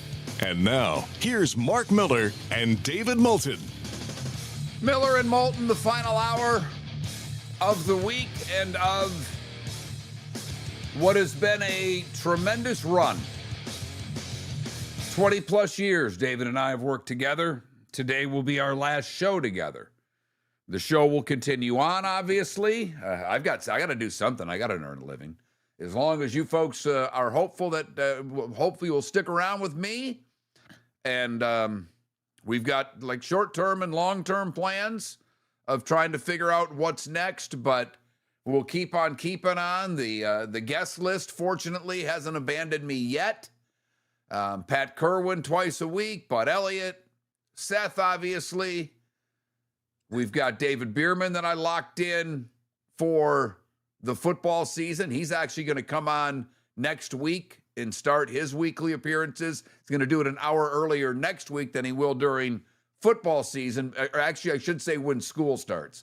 It is fun, David, because obviously we've done this a long time, and I'm still raising, my second child, who's 15 years younger than my first, and it's great for me because of a divorce and a lot of messiness. I didn't spend nearly as much time with my son in his teenage years that I would have wanted to.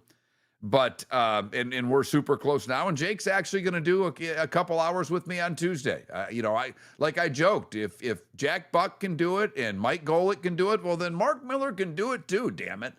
Yeah. So Jake's going to do a couple hours on Tuesday, at least in the short term. There's some things going on that hopefully work out, but we'll see. And but David Bierman, he goes, can I do an hour earlier next week?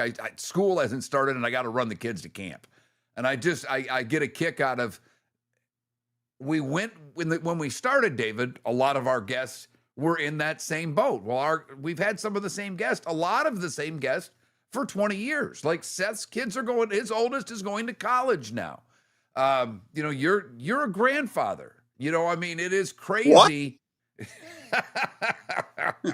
What? And by the way, that is something looking back on 20 years. Dave,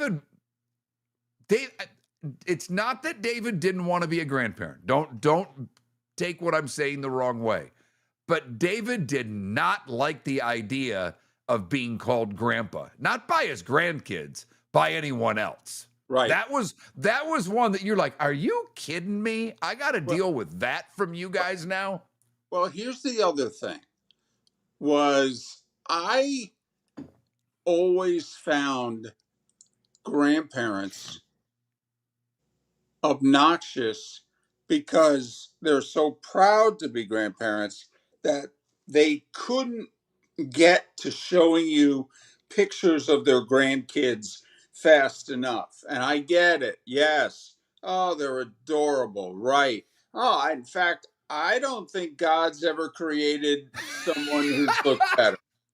Right. And it just seemed as if that's how it always hit me. And I thought to myself, I can never be that. Please, big fella, don't put me in a position, okay, where I would even pretend to go down that road. And then, sure enough, they're the greatest things God's ever created, except your own kid. I was just like, oh no, not a grandparent. Do I have to fake it? I'm not going to love these kids that much, am I? And it's so funny you say that about the pictures, because first off, David's not a social media person. He had a Twitter account, it got hacked, and he got done fighting with him and just gave up. Okay, whatever. But he never did anything else. Now, his wife and I are Facebook friends. She had a problem with the dog, okay? They had a bulldog, Rufus. And she could not post enough pictures, I thought, of the dog that she would dress up. It was an English bulldog, and she would dress the damn thing up and post pictures of it. I thought that was a lot of posts until the grandkids came. No, it's obnoxious. Honestly, we're sitting on the couch together, And she's like, let me show you how today went. And I went, no, enough already. They look exactly like they did yesterday. They're doing the exact same things. They're 4-1. Give me a break. I know you're sick of me. I know you only stuck with me for financial reasons, but just keep it to your damn self. And while whenever that day comes, if my son could actually stay in a relationship for more than a couple months, maybe one day I'll be a grandfather. I think there's a better chance that it's with my daughter, 15 years from now than it is with my son at the rate he's going. But it doesn't bother me. It is so funny, David. It is really starting to tick off my daughter because she now wants to be an aunt. And she has the same sarcasm as your daughter, my son, and the two of us. And the difference is that she has a much older brother and she knows how to use technology. And we got in the car to go to gymnastics the other day and she said, does Jake have a girlfriend yet? I'm like, no. She's, I really want to be that cool aunt. And it doesn't look like this is ever going to happen. And I said, can you repeat that? And she did it with a little more pizzazz. And I just sent the video to him. And he's like, really? From the two of you now? I'm getting it from both of you? I'm like, yeah, that's how this is going to go. Yep. That's how this is going to go. So the sarcasm tree is continued. And it's one of the things, I know your daughter very well. She's a great girl, great lady. She's got the same sarcastic gene as the old man. That will never go away. Yes, she does. Oh, man. She, by the way, just out of the blue, reached out to me yesterday and said, well, it's official.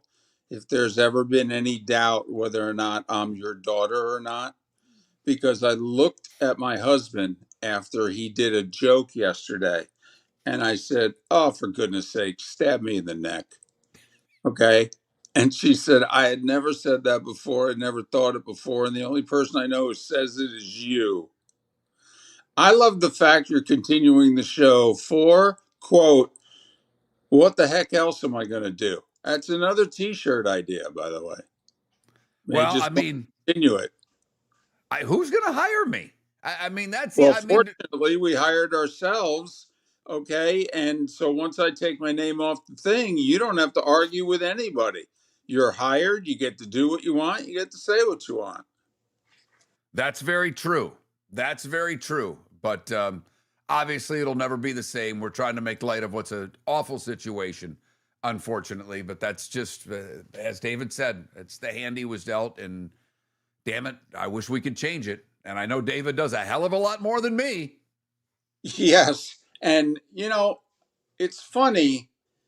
And of course, it's not funny, but it's ironic that probably high probability that the 1986 World Series is the last one that I'm going to get. Are you kidding me? I mean, listen, supposedly you're supposed to enter the pearly gates and it's glorious, it's wonderful. Now, I got a few things to get off my chest first. 40 years and you couldn't give me a second World Series? Are you kidding me? Okay, then 32 years, I couldn't get another Stanley Cup? Come on. What's going on here? I mean, yeah, you gave me 4 Super Bowls. I appreciate it. I do. I'd trade 2 of them in right now. You give me another World Series and a cup. Okay, You'd trade the Knicks in, too, in a heartbeat. You knew what was coming, so you gave me the Knicks one. I'll give you credit for that. I was 7. Okay, you waited till I was 60, but I'll give you credit for that. But really, really unbelievable.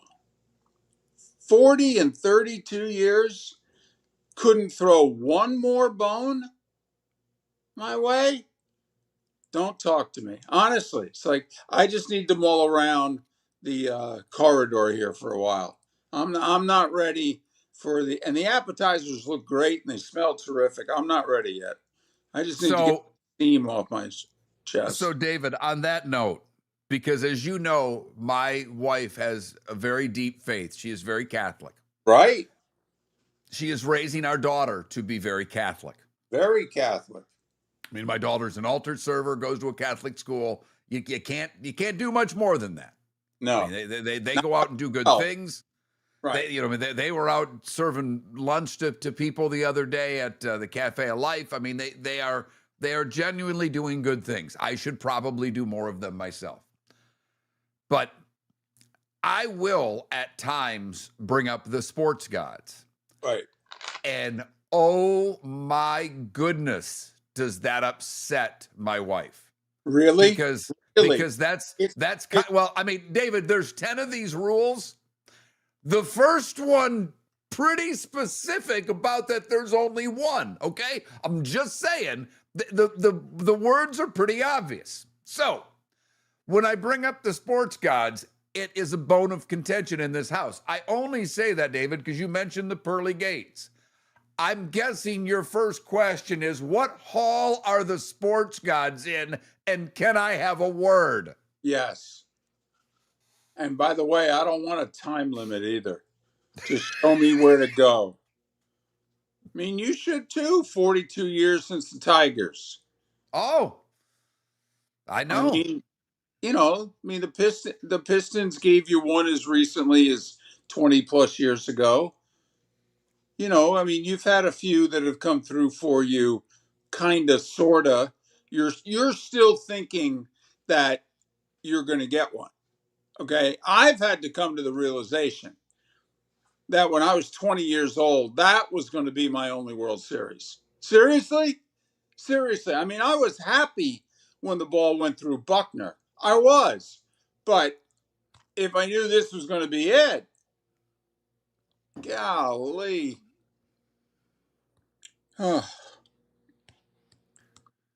Yeah. That's where I'm at. I do think Happy Joy there has a point, David. You will have to get a number behind the Cleveland fan. I mean, No, the I Browns, know. There's a few, the Buffalo, the San Diegos. Oh, I know. My number's going to be big. It's going to be like Yankees. How come the number's so big? We don't have any other numbers left. Okay, no, I get it. But, hey, welcome. I'm not that happy to be here. Give me a little bit. just make sure you yell, "How the heck are you, Adam?" I will. Miller and Moulton, trying to make light of what's not a great day. Thanks for listening. Your roof is your home's first line of defense. At Pelican Roofing of Florida, Ronnie John and their team bring years of experience to protect what matters most, your family and your business. From residential repairs to large-scale commercial roofing, we deliver honest work, fair pricing, and quality you can trust. An upgrade on your roof can lower your insurance costs. Don't wait for a leak to turn into a disaster. Call the experts at Pelican Roofing today. 1-866-9-PELICAN. That's 1-866-9-PELICAN. Online at pelicanroofingcompany.com. CCC 1332512. Floor Meisters just doesn't sell Cortec and carpet. They also sell a lot of wood. And what better time than now to stop in and see the nice folks at Floor Meisters for some new hardwood for your home. With white oak wood starting at $4.99 a square foot, that makes it affordable for everyone. With 10 colors to choose from, they have a color for everyone. So stop in, 6281 Naples Boulevard, right next to Costco, or go to the web. It's floormeisters.com. Floormeisters.com. Floor Meisters, just keeping it real. Mark Miller for Sleep Treatment Direct. They are helping me with sleep apnea. And by helping me, I mean curing me. No more CPAP machine. No more snoring. No more tossing. No more waking up exhausted. Their expert team got me the right treatment fast and hassle-free. If you want to feel energized and get rid of your snoring, call Sleep Treatment Direct today. 444-1741. That's 239-444-1741. Sleep Treatment Direct. Sleep safe and sound. If you're a business who targets men, please know there is no better and more economical way to reach your target audience than us at Miller and Moulton. So let us help you make money. You can reach out to Mark at that Mark Miller or me at the David Moulton on X, or text us at 21,000. We have a proven product, a good reputation, and lots of quality segments that we can attach your company's name to. Miller and Moulton, we're like that old pizza box. You've had the rest, now try the best. Miller and Moulton, millerandmoulton.com. This is Miller and Moulton.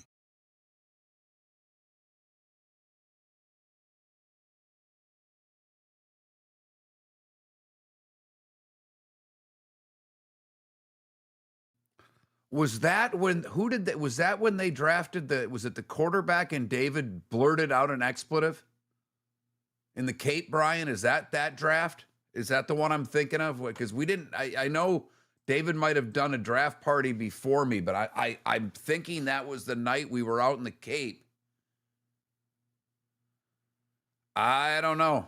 Number one Dolphin fan. I honestly don't know. I think you've noticed the voice. It's not. I mean, we haven't done it on the show much lately.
Thanks, Hoosier. It sucks. I mean, quite frankly, it just sucks.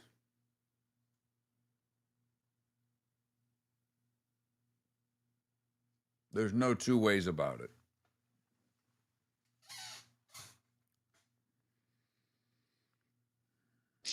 See, I totally disagree for this reason. If Mark can't find a better co-host than one who's dying, I mean, seriously, is the litter that thin? Come on.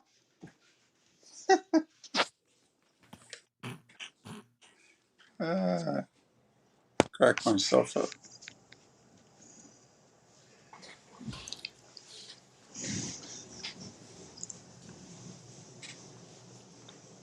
You should have heard the grief I've been giving my doctors, in which I'm like, listen, I don't want to be like Jimmy Carter here, where you start bringing up the H word and he lives a year and a half.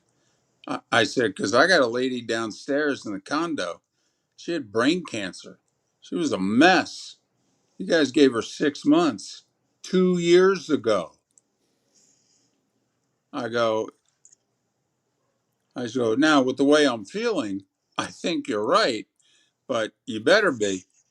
I mean, how's Mitch McConnell still kicking and this Thank is you. going on? I mean, come on.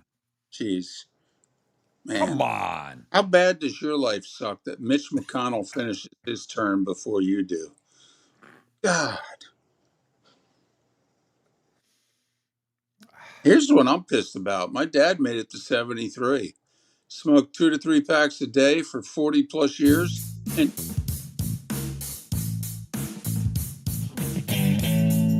Welcome back to Miller and Moulton. Text the guys what's in your mind at 21,000. That's 21000. And now, here's David Moulton.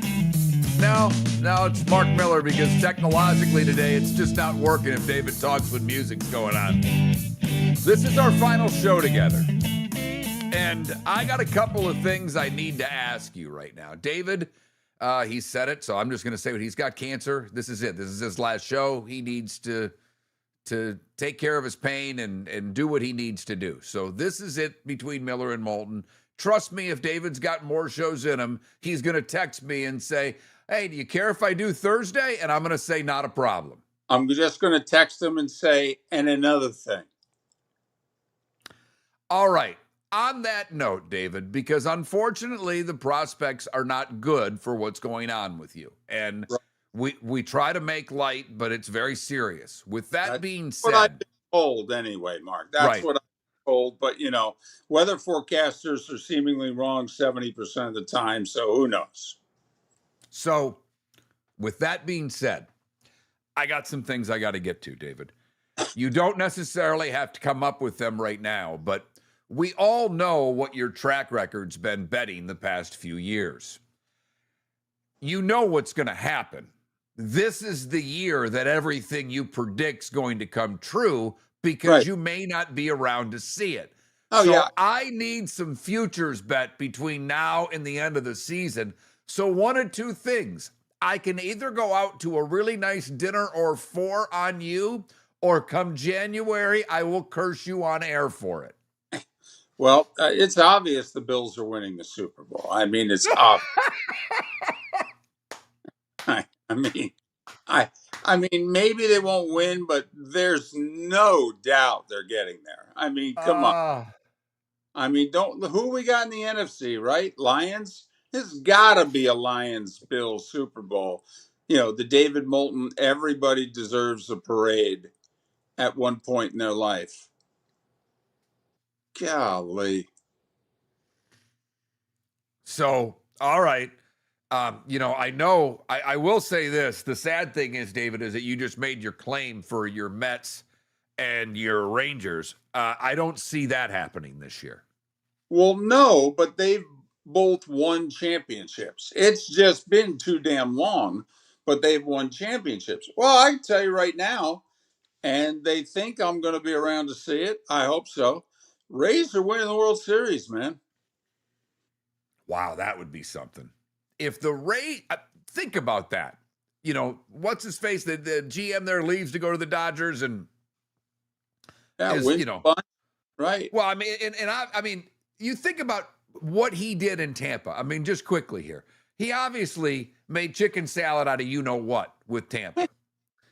And then, and why is anybody really surprised? I mean, I'm annoyed that the Dodgers have the best farm system in the game.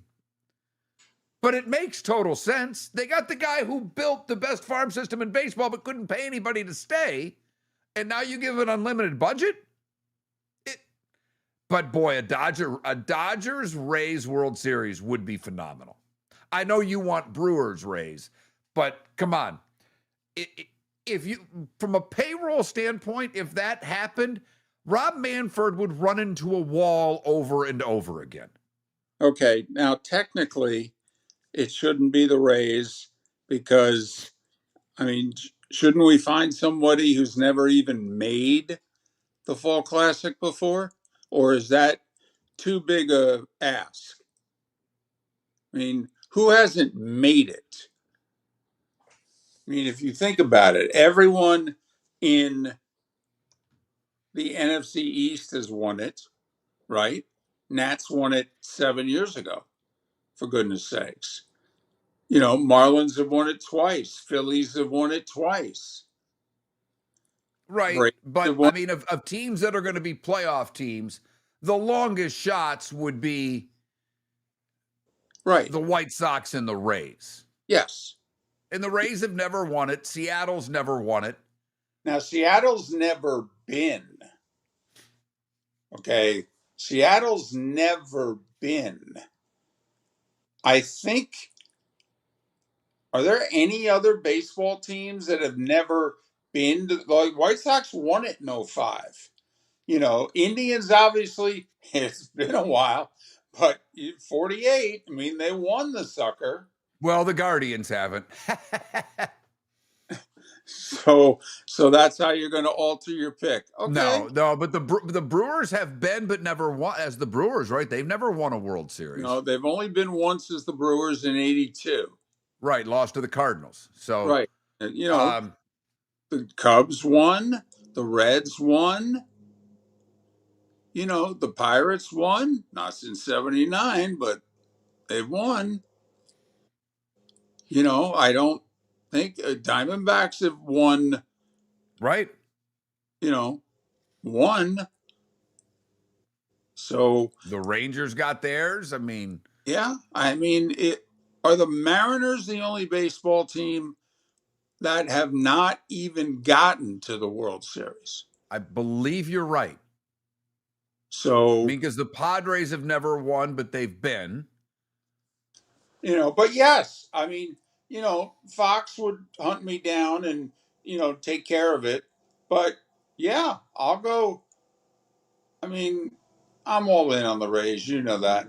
So, I'd go Rays Brewers for the World. I know you'd go Rays Brewers, but Rays Dodgers if you're the Rays, look at if you win it, you win it. It's great.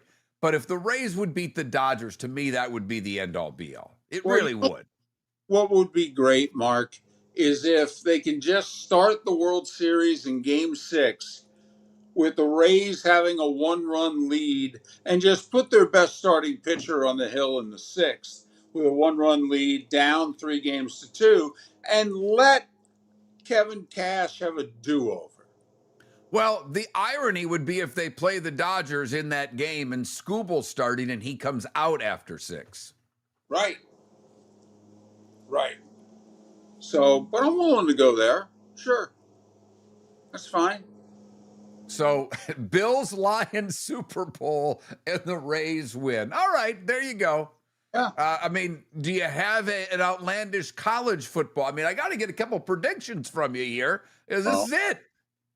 Well, somebody in the same spot as me predicted a Indiana national championship in football, and I don't know if we can top that. But I want your actuals. Is this the year? Like, if I were to pin you down right now, because I've already got my national title, and it's one team that I don't like's playing for it. I'm telling you right now. So I'm curious if you have one in your head. It's been a while, but might have to go Fighting Irish. I think Notre Dame's playing for the title. Too. I'm torn with who they're playing, and it's tough to leave a Big Ten team out because obviously they've had one there and won it the last 3 years. But people in the chat room asking for you to give your football picks every Friday so they can go the other way. See, this is when you can't do that.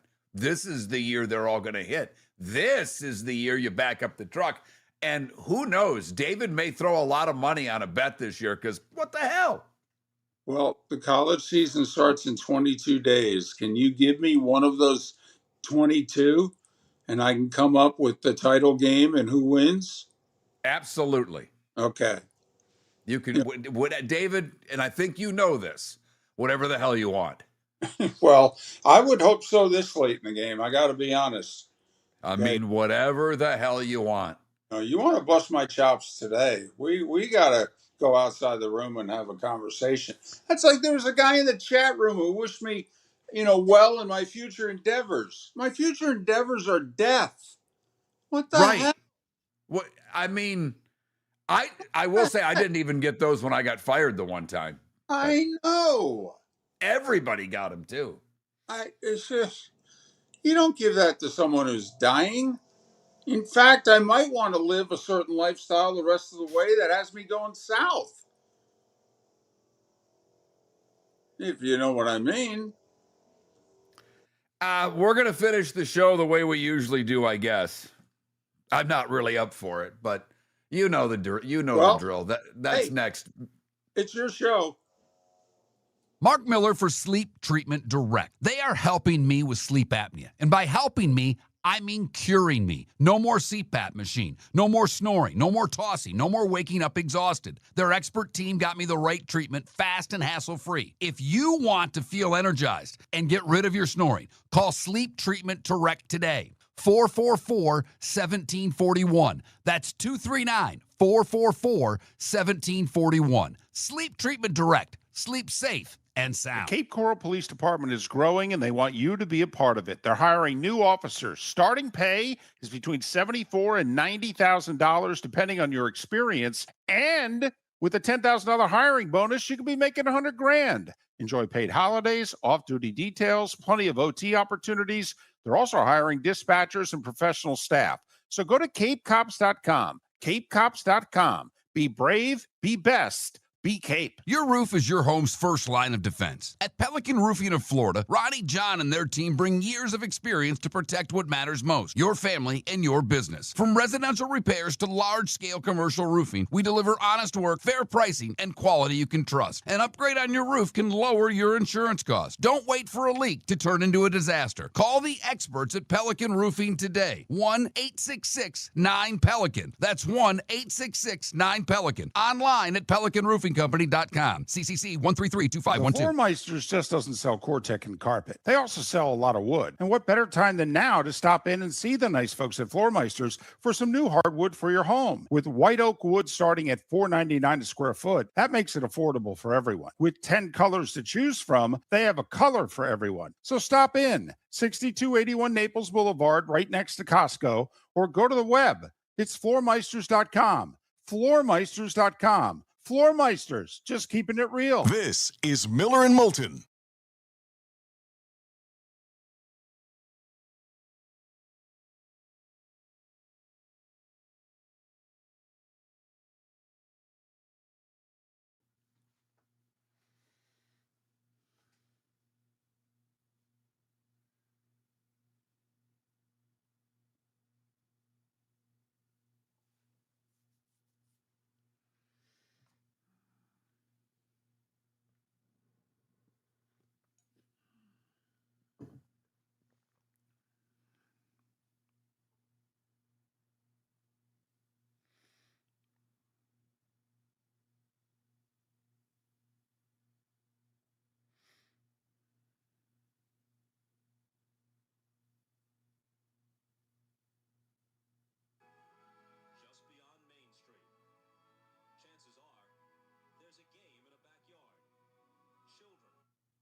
Is type swear words really ticking you off, Ernesto? Okay. No, Wes, no.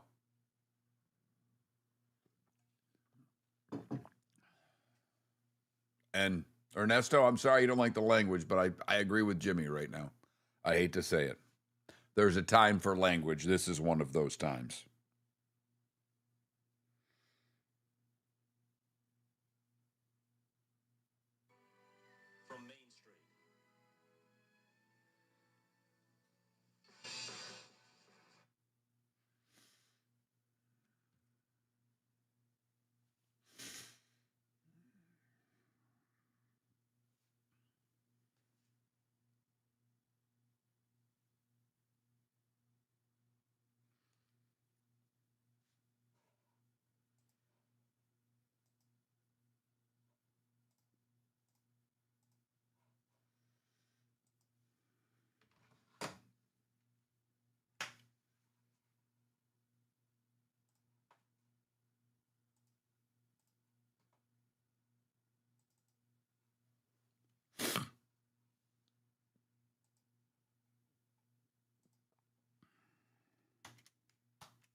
while I would never do that, there would be an irony of me being the boss of someone with that last name so I could fire them, considering his father fired me.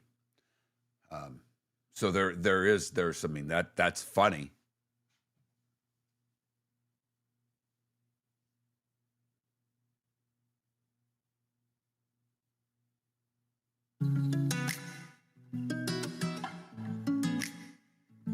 Welcome back to Miller and Moulton. Text the guys what's in your mind at 21,000. That's 21000. And now, here's David Moulton. Miller and Moulton, millerandmoulton.com. Final show of Miller and Moulton. I'll keep the name of the show for a while until I figure out whatever the hell we're going to call this damn thing. And there's more to it than that. How about that? Miller and whatever else we're going to call this damn thing. Not bad. I was going to be snarky because someone said keeping the name Mark. I'm like, yeah, I do plan on keeping my name Mark. That was one of the questions in the chat room. That was really, I was typing and I'm like, you know what? I'll just say it. I don't give a damn. All right, we finish it with all this crap. Let's do it. It's that time again, nearing the end, but not quite there yet. Here's Mark Miller with Today Was the Day When. All right, let's see here. 1606, David. First performance of Macbeth at the Great Hall for King James. 1782. George Washington creates 2 honorary badges of distinction and a badge of military merit. That's now the Purple Heart. First time military awards are presented to common soldiers. Walter Johnson gets his first win of his 417 career games today in 1907. You know, we were talking about Teddy Williams hitting 400 coming back from Korea and hitting like 388 coming back from World War II. I will say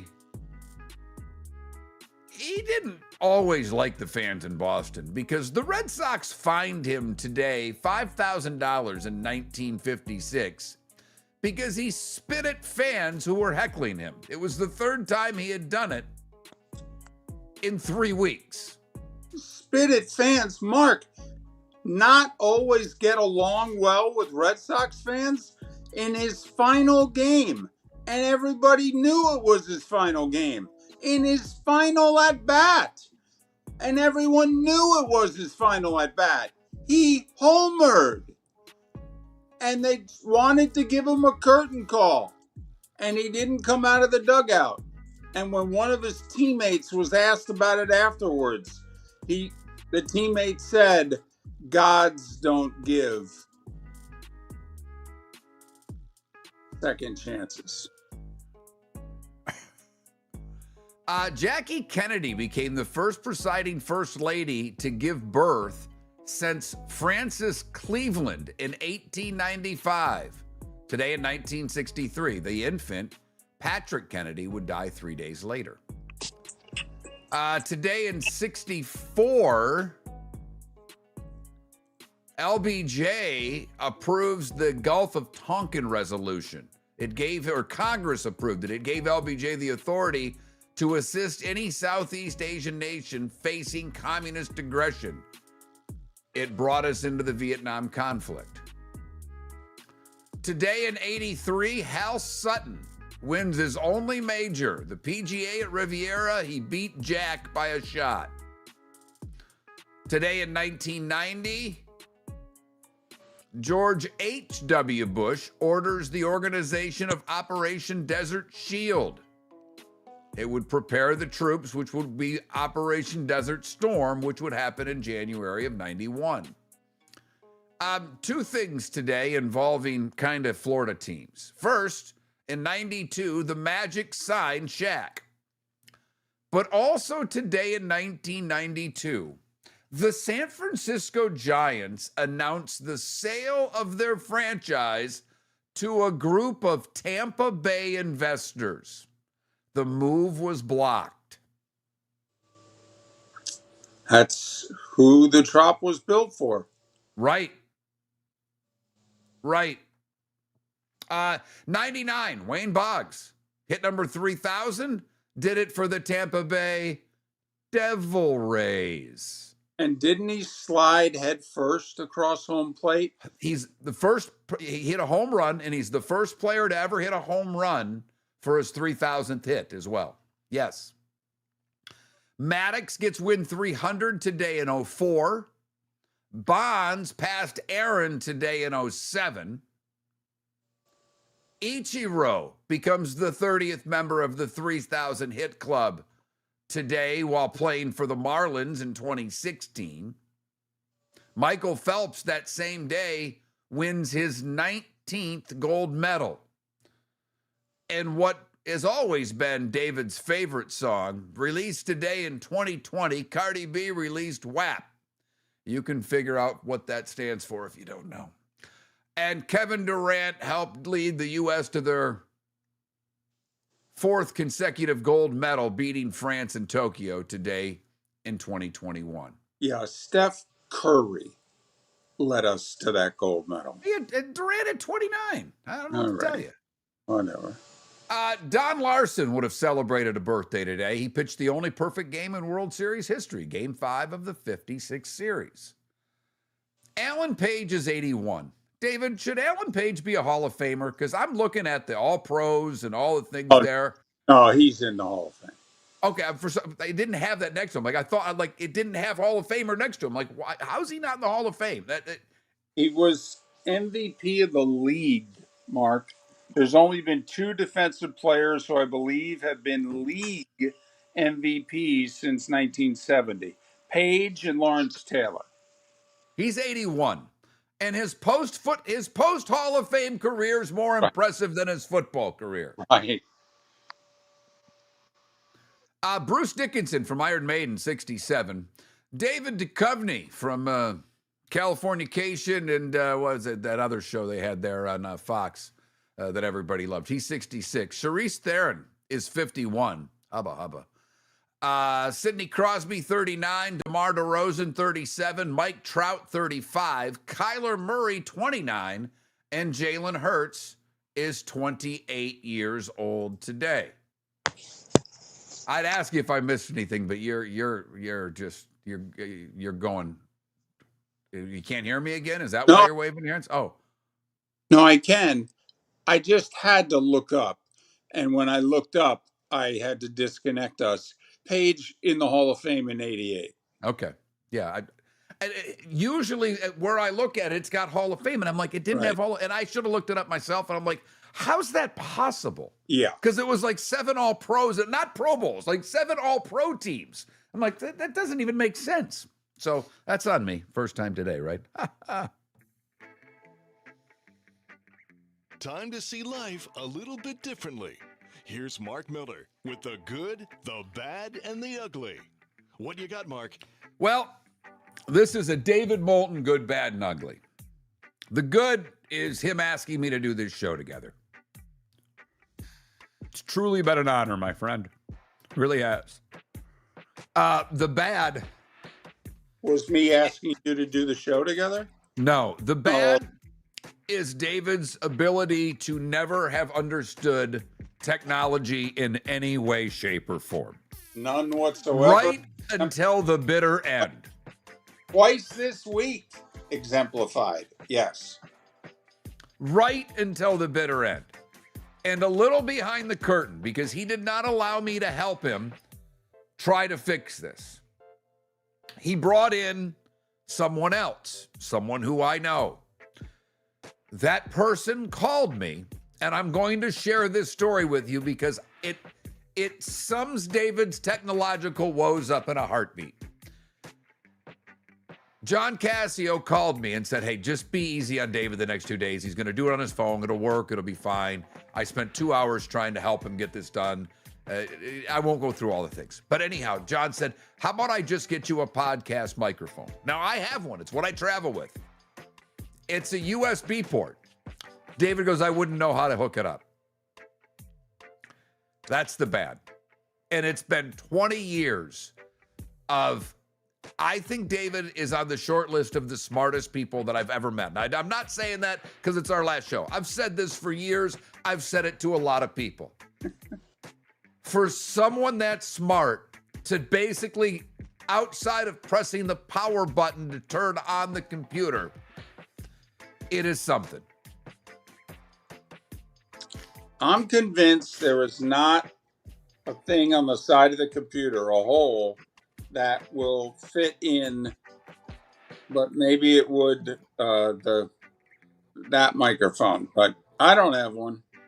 And the ugly, quite honestly, have cancer. Yes, I do. F cancer. This has been got my vote. One interesting and terrible year. And looks like things, hopefully things continue to go well for me. It's incredibly bittersweet because I'm watching what's going on to one of my best friends. So this sucks. So there you have it, capecops.com. Sorry. No, it's okay. That's all right. I had the regular one prepared, and I said, nah, we'll do a David Moulton Good, Bad, and Ugly on his final show. And I think all three fit, by the way. I think all three fit. I definitely think, number 3 fits. I mean, dying of the big C, I think that can make the list most days. Yeah, there's no doubt. There is no doubt. Even if you don't like me, even if you're oh, thank God we get rid of the weakest link on the show. I mean, that's a pretty big, that's a pretty big hatred to not make the list, I'll tell you. So I'll keep on keeping on. We'll figure out what the hell's going to go on. Trent will be here on Monday. And we'll kind of go from there, but it obviously will not be the same. We'll all miss David in a lot of different ways, me more than any of you. But we'll just we'll keep you updated on what's going on with David. Let's hope for all your prayers, your well wishes, and Godspeed, my friend. Well, thanks. I need it. I know. Man, some of the news, I've told you all the news I've gotten lately. Okay? None of it's been good, David. Not one damn thing. On a scale of 1 to 10, what's the number of good news that I need? 37? Yes. Yes. Well, absolutely. By the time we get to Friday, we usually, every now and then you got a 4-gamer, but usually the baseball series change. Marlins make the short trip from Atlanta home to play the Angels. Hopefully they can get off the recent schneid by playing a bad team. Rays continue their road trip. They're in Seattle. It's a big series for the Mariners. They're 3 back in the West.